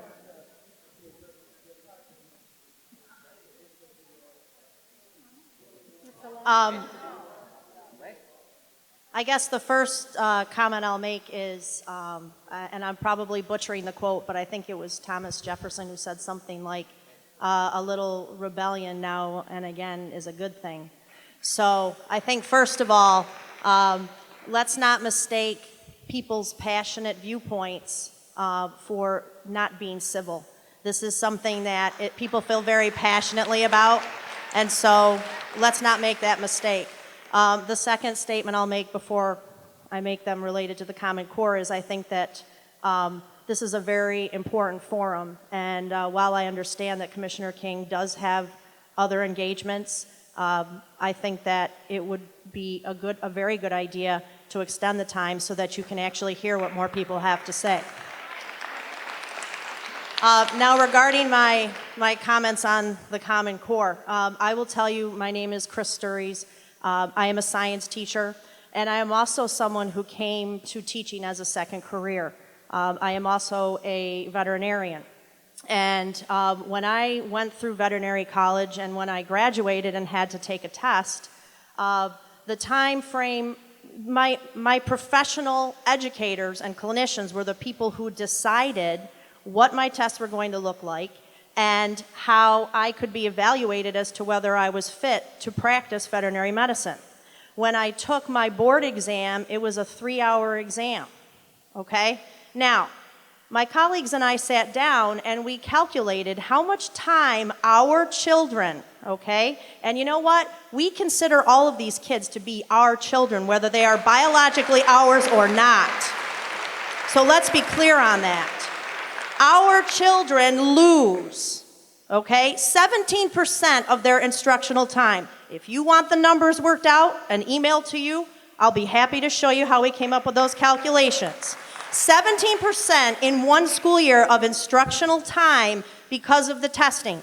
It takes 9 hours of testing to determine if an 8th grader is competent in ELA, but it took 3 hours for me to practice veterinary medicine, a test that's 3 hours long. It's ludicrous. Absolutely ludicrous. Now, multiply that by math, etc. And let us not sit here, okay, and try to be politically correct and say that this is not all driven by the almighty test, because it is. So to stand here and say that teachers are not expected to not teach science or social studies, but everything is based on the math and the ELA scores, okay? Teachers are being told, they're being directed that they need to have this focus and these blocks on math and ELA. Now, you can say that that is not something that the Common Core dictates, but when all of the responsibility, when all of the accountability is going to be based on how these students perform on math and ELA, and there is no regard for science, social studies, technology, PE, all of these other pieces of it, then it's a total farce. If you're putting all the accountability in those two subject areas and districts are looking to get financial support from the state and they're looking at how they're going to evaluate their teachers, let's not pretend that this is being supportive of those other subject areas, okay? And if we are going to move forward as a nation, we have to be competitive in these areas. We have to be competitive in science, technology, in addition to math and ELA. These are things that are important. So let's not pretend that we're going to set up a system and say that we're supporting these other areas when all of the accountability is placed in math and ELA. Everything is being driven by the tests. Everything. And it is ridiculous. It is unfair to our children. And there is no reason they should have to spend this much of their time, of their school year, taking assessments. Absolutely ridiculous. Now, my question. How much, I have two questions. Question number one, how much does it cost a school district to purchase if they're going to take the materials, if they're going to take these modules, okay? If they're going to use the modules, how much does a school district have to spend in order to print, etc., process these modules? That's question number one. Question number two, is it in fact true that Pearson is the contractor who is behind writing all the modules, who is behind writing all the tests, who is behind publishing all of the books that are then used in the Common Core? Those are my two questions. Yeah, so on the Pearson question, no, that is not true. Pearson is the company that won the competitive bid for the assessment. There are very few large-scale assessment companies. Pearson has the contract for our state assessment. The curriculum materials, actually Pearson didn't bid on the curriculum materials. Our partner for the early literacy materials is the Core Knowledge Organization. Our partner for the middle grades, upper elementary and middle grades ELA materials is Expeditionary Learning. Our partner for the upper grades ELA materials is PCG, which essentially gathers educators from around the country to work with New York State educators on development of the high school ELA modules. In mathematics, our partner is an organization called Common Core.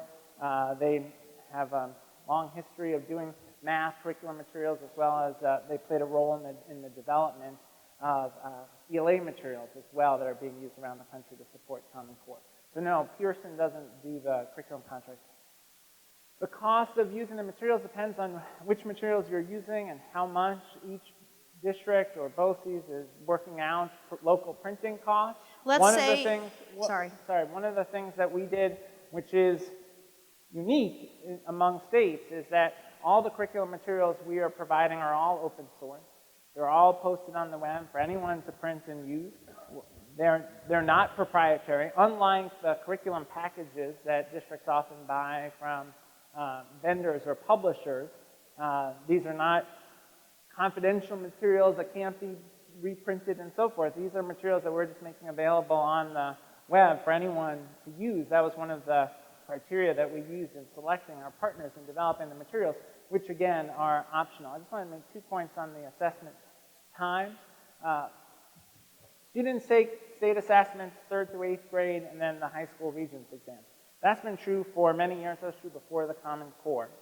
The amount of time on the state tests in ELA and math is roughly 50 to 70 minutes of expected tested time on 6 different days. So about a little more than an hour on 6 different days for ELA and math. Now, at the request of educators, we extended the time to 90 minutes so that if students needed more time to finish, they would have it. But the expected testing time on each day is roughly 50 to 70 minutes. We actually had less state testing time this year than last year. And in the long run, I think part of what you're pointing to is that we've had a proliferation of other assessments alongside the state test. Interim assessments that are given as well as test prep activities. And look, that is a challenge. I don't want to minimize the risk of those kinds of testing activities crowding out instructional time. I think that is a real problem. Well, what we've tried to say is schools and districts need to review all the assessments that are given and ask, are these assessments giving us useful information that helps support instruction? And where there are places where they can reduce the number of assessments because they don't think that they're valuable, they should. Now, on the evaluation system, a really important point is we're not basing all accountability just on ELA and math. In fact, school accountability factors in science and social studies, both in the Regents exams and then the 4th and 8th grade science assessment. We also have a set of requirements of the state around course content that students are supposed to take in elementary grades, in the middle grades, and the high school grades that encompasses art and music and PE and history and science. And to the extent that students aren't getting history and science, they're going to do worse in ELA long term, not better. History and science support knowledge of the world and support students' ability to succeed in those subjects. That's one of the reasons the Common Core is the standards for English language arts and literacy in science, social studies, and the technical subjects, because the Common Core emphasizes those broad areas of experience. Finally, as a related point on accountability, teacher accountability is not based just on ELA and math scores. 20% of the evaluation for roughly 20% of the teachers who teach in grades 4 through 8 ELA and math is based on growth on the state test. The rest of the evaluation is determined locally.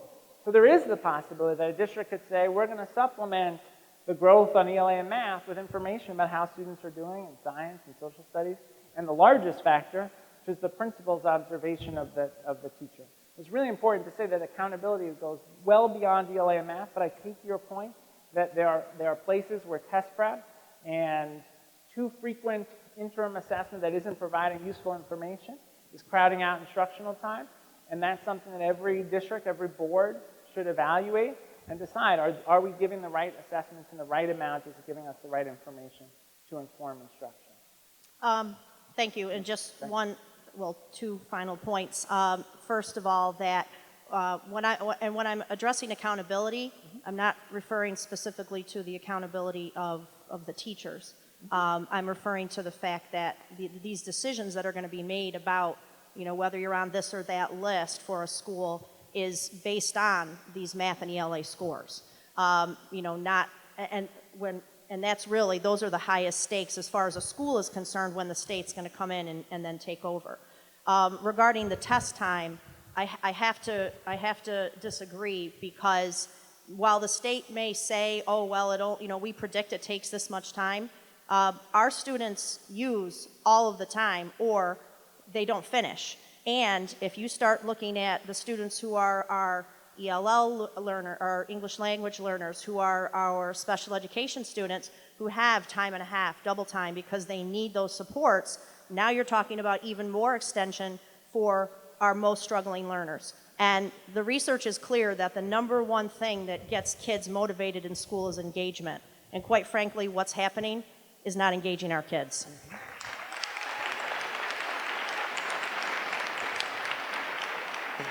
I know that the commissioners offered more time. We'll take one more question from each of the rows, and that will end this evening. We're not late. My name is Jillian Sarah. I'm a math teacher. I am here both as an educator but also as a concerned parent. You should also know that I have a unique perspective, one that I'm certain only a handful at best of other people in this room might have. I'm a teacher ambassador. I attend the Network Team Institute conferences in Albany. For those who don't know what the Network Team Institute is, I'll just very briefly explain. The State Ed Department hosts conferences a few times a year to disseminate information involving the transition to the Common Core standards, the curriculum modules, and the new assessments. We have the opportunity at these conferences to meet with the writers of the modules as well as the writers of the assessments. The idea is that we as ambassadors will bring all the information back to our home district or to BOCES and provide training for the other teachers in the area. When I first had the opportunity to participate in the NTI conferences, I was really excited. I jumped at the opportunity to go to Albany, meet with educators from across the state, and to converse with people who are such a key part of the changes that we're facing. I was even more excited to bring back all the information and to develop workshops for my colleagues. I'm sad to say, though, that I've learned so much and seen so much in the past 2 months that I can no longer, in good conscience, support the changes that we have so rapidly occurring. At the high school level, algebra teachers have been working countless hours to prepare lessons for their students. They were under the impression that the modules would be a fantastic resource, and understanding that they would have to modify them. You know, we need to adapt them and not adopt them. The reality is that they're impossible for them to use at this point. And unfortunately, there are no other resources for high school math to use that meet the standards of Common Core.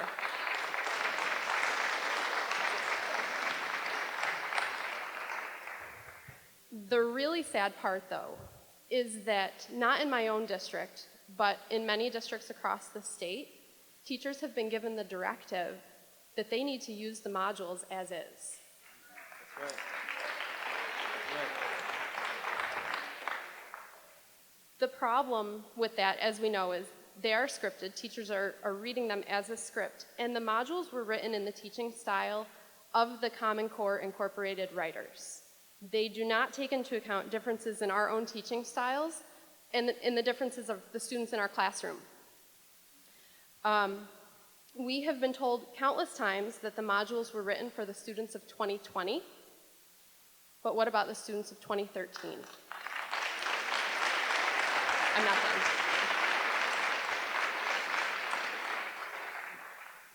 We have been put into a situation where we have no usable materials, and they're taking time out of their day, they're getting release time to try and write lessons together as a department. It's taking time away from their students, and it's really, really unfortunate. That's in addition to the countless hours that they're at school and into the evening hours, on the weekends, trying to pull stuff together. Those students need to be prepared for the Common Core Regents exam that's coming to them in June 3rd to be exact. This exam is a graduation requirement. It will be on the SLOs of all of those teachers. That's part of the evaluation plan if you're not sure what the SLO is. And it will also be included on our school report card. To those who would say that the students have the option to take both the Common Core exam and the integrated algebra exam this year, I need to remind you that the two exams represent very different curriculum, and our students are going through Common Core algebra this year. There's no way they can be successful on the integrated algebra exam as an alternative. I would ask you to reconsider that being a graduation requirement for this year. for the students that we have right now, because I just don't see how they're going to do it.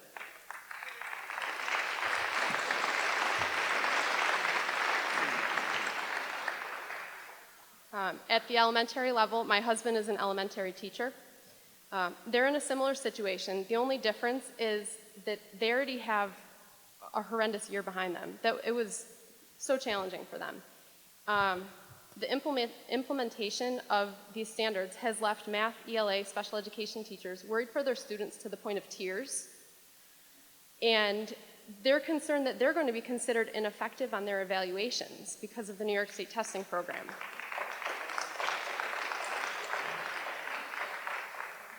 I'd like to speak to you as a parent now. My son just started his first year of school ever. He's 4 years old. He is an unbelievably enthusiastic and energetic pre-kindergartner. He attends the universal pre-K program in my district, which is phenomenal. He absolutely loves it, and every day he comes home and just can't wait to tell me what he's learned. I'm thrilled that he's had such a great experience so far, but I have to tell you I'm unbelievably sad for him as well, because I know that maybe even as soon as next year, that his school experience will largely be reduced to curriculum modules and that the opportunity for authentic learning experiences will be gone.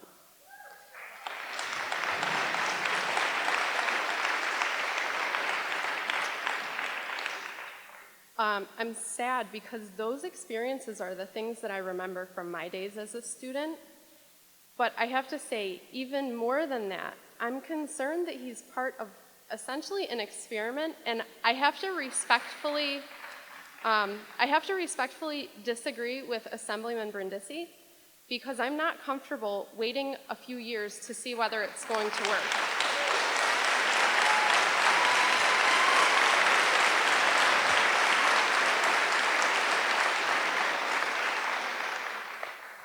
Legislation was introduced by Assemblyman Al Graff in June calling for the withdrawal of New York from Common Core.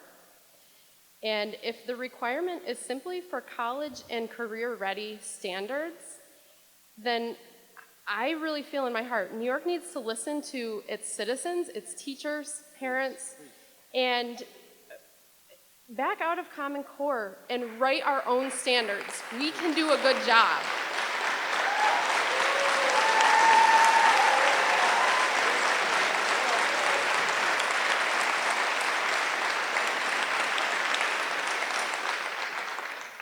Commissioner King, I beg of you, listen to the people of New York, the people that you're meeting in these experiences, please.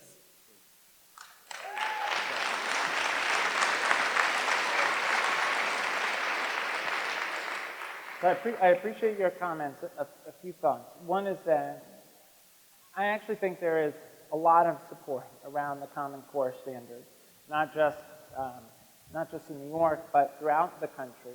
And that support is around the idea that the Common Core reflects the knowledge and skills that students need for success, ultimately in college and career. There are a lot of local choices about how to implement the Common Core, including how to implement the modules. We've gotten a lot of positive feedback on the algebra modules, but there are people who would like to use them differently. Hold on. So, and we'll continue to accept feedback on the modules. We have on all the modules that were released last year. We'll continue to this year. The modules may not be, the algebra modules may not be the right choice for a given district, or they may be. I mean, a teacher may decide to adapt them in different ways. Those are local choices. With respect to the graduation requirements, students can meet the graduation requirement with either the Common Core Regents exam or the Regents exam based on the 2005 standards. That was something that the Regents built into the 7-year phase-in of the Common Core, beginning in 2010, culminating with the first graduating class in 2017. So I respect that you don't like the algebra modules. I get that there will be people who like them and people who don't. That's one of the reasons why they're an option, not a mandate, so that people can make the curricular decisions that make sense for them locally. I want to be clear, it's not so much that I don't like them, because I think that in a perfect setting or in districts such as FM or Amherst that are much different than districts in the Mohawk Valley, they probably are fabulous. But they really fail to meet the needs of the students that we have in this area here. So one thing I would encourage you to do is to not take the module. And one of the reasons we make the point that modules aren't a script is they aren't going to be perfect for every setting. Right. They're a resource. My own view is that there is no curriculum that is perfect for every setting. That ultimately curricular decisions are made locally so that judgments can be made about what support students need and how to vary the material. Right. So certainly people should vary the material. And there are differences between districts. But each district has to make that decision, and each district has to figure out how to create the professional development time to support student success. I will say, mathematics is most often the reason that students are required to take remedial courses.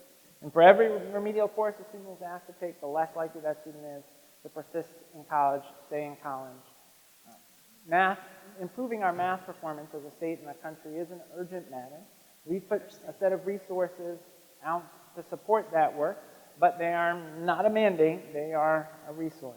Mindful of time, I want to get to the next person. Yeah.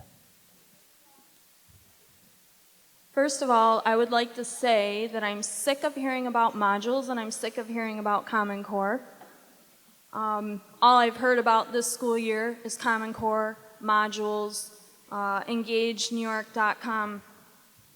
I hear you saying that this is a local decision. My understanding is that the district can put forth the units or the modules, but they have to meet the standards and be accepted. Otherwise, they have to use what is on Engage New York. I have 2 children in the Camden Central School District. Not one day have they come home from North Bay Elementary School with anything that their teacher created themselves. Not one single day in a month. They have come home with cookie cutter worksheets every single day. There hasn't been any creativity. My daughter in 5th grade has had a teacher that my siblings had, and I'm 33 years old, so this teacher has been teaching for decades now, and she has not sent home one thing yet, and I am confident in her abilities to create her own things. You're saying that it is a local decision, but when you cannot get your local administrators or your local school board to listen to you, to listen to your concerns, and to respond accordingly, it then becomes not a local issue. You have to go over their head, and people are here telling you that they're not happy. There are other things, there are other crises going on in our school districts right now besides Common Core and modules. Currently in the Camden Central School District, we are looking at closing not 1 but 2 elementary schools out of 4 with no room for our children to fit into the other 2 schools. When we discuss this with our school board, we can get no answers. Our concerns are greater than just the curriculum. We can't even get basic questions from our district about where our children are going to go to school. So it is not on our radar to be worrying about what the state assessment test is going to bring. And when you try to talk to your local district, you can get no answers. And I listened to your back to school announcement this afternoon before coming here tonight, and you call upon students to read more challenging text. And I would like to say, in the Camden Central School District, how are we going to do that when we now are short a librarian? You argument that students argument with supportive evidence. Even when parents bring supportive evidence to their local school boards and administrators, they're dismissed and not listened to. So how can we encourage our children to do that? You ask our children to engage as musicians, artists, enjoy their libraries. How can we do this when these are the things being stripped from our school districts? When we are forcing centralization of our schools and art teachers are losing their classrooms, music teachers are losing their classrooms, we're losing our full-time media specialists. How can we encourage our children to utilize things that aren't there, that our districts are not providing, that they're saying they cannot afford to provide? It's very difficult to roll something like this out that costs our district a lot of money when we can't even afford the basics. Thank you.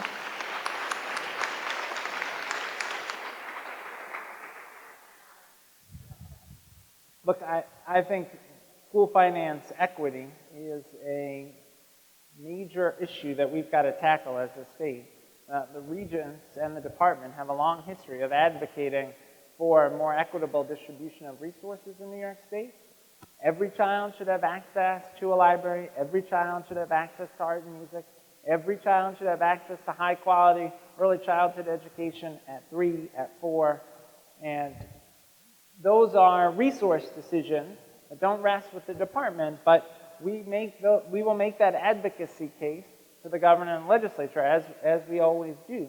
Last year, we prioritized investments in early childhood as our legislative agenda with the legislature and the governor, but they ultimately make the decision about resources.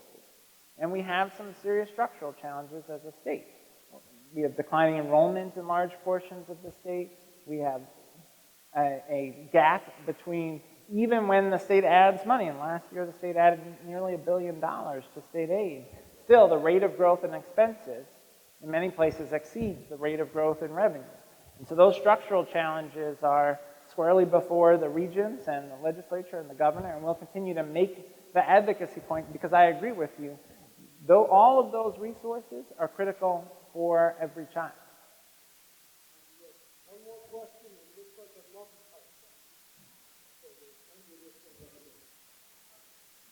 You, sir, Commissioner, in your own words on your lovely Engage New York website, say, we need to look to leaders like Nelson Mandela and Martin Luther King.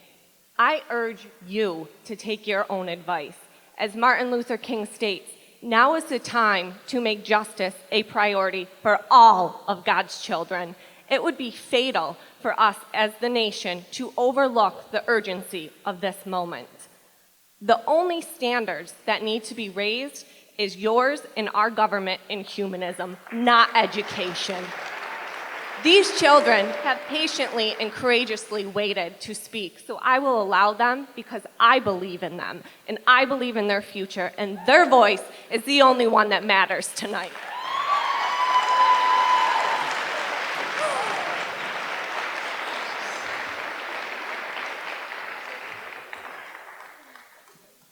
Hi, we're 7th graders who attend school in New York Mills. And although I'm a 7th grader, I have a strong opinion about these modules. I strongly dislike these modules because, to be honest, math used to be my favorite subject, and New York State took something that I loved and turned it into something that I absolutely detest. It bothers me knowing that my math teacher has to teach us off a script. I'd rather hear her teaching us with her own ability than reading modules. Unfortunately, I feel like I may do bad in math this year, mainly because the problems in these modules are rocket science to me. To support our opinion evermore, New York State has also destroyed our love for ELA.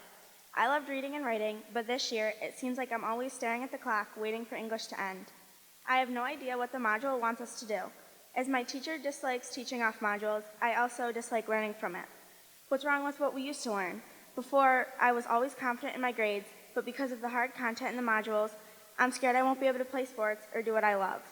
I'm concerned 24/7. It is unfair to take away the opportunity to meet my teachers, the real ones, before the modules.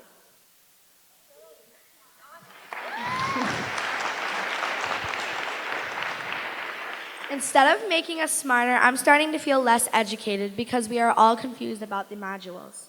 New York State should understand that we have our own feelings and they should consider how we feel. We should have a say in what we learn and how.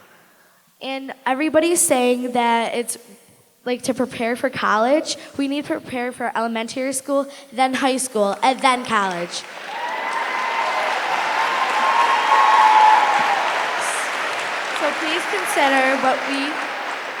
So please consider what we are forced to learn and take back the modules. Thank you.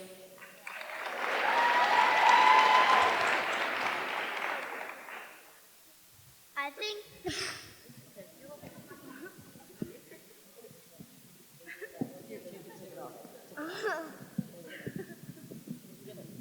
Thank you.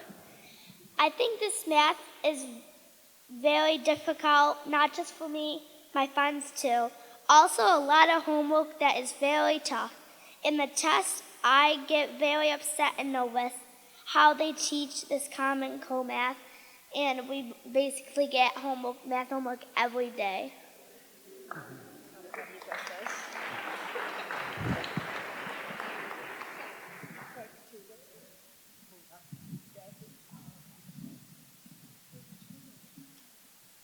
I don't like the modules. The ELA module teaches us as if we were in kindergarten, and it also feels like we're in social class. All we've been learning is about history and war for other countries, barely any English. I especially don't like the math modules. Some of this stuff my parents have never even seen. Our math teacher and English teacher used to like teaching, but now they don't. Our math teacher said she used to enjoy teaching math. Now she says she doesn't, and she goes home and is very upset with it. And I used to look forward to school. Now I don't.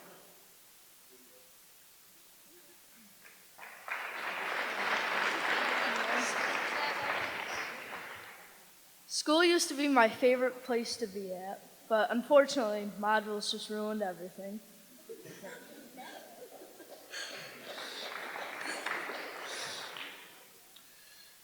With the new modules, I am one of the top students in my class, and I'm just sitting there completely confused. I have no idea what I'm doing.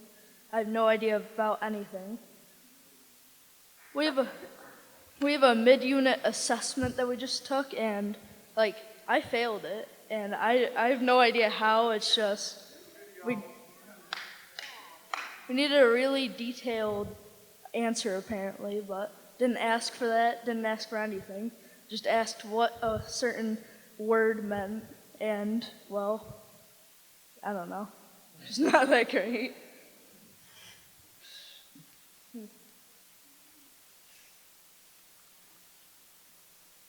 Me and my classmates are just, I feel like we could shine way better than we are now.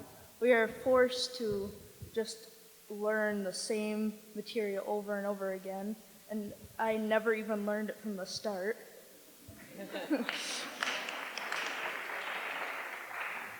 In English, we have to do fist to five, which is like fist as in we don't understand, and five as if we do. Now, do you understand? Fist to five.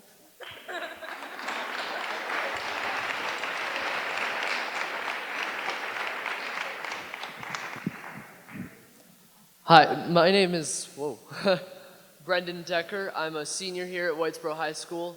I also attend classes up to OHM BOCES.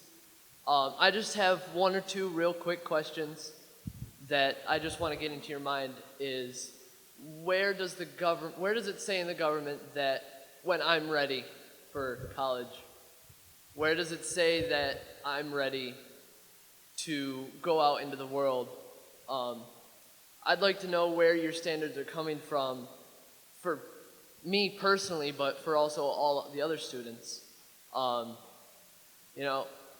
parents are always telling me that, pay attention in school and all this other stuff, and I do, or at least I try to anyways. But how does New York State know if I'm ready if I don't even know if I'm ready?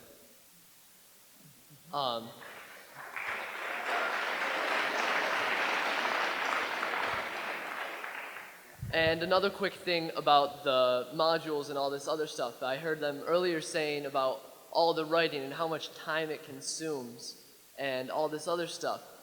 I usually get good grades, 90s or aboves and all this other stuff, but this year and the past years it's slowly been getting lower and lower, not because I've been getting dumber and dumber, but because the curriculum has been getting too hard. And it hasn't been all hands-on learning, it's just been sitting down and studying a book. I remember from last year that in a majority of my classes, I wasn't studying the curriculum, I was studying how to take a test rather than what's on the test.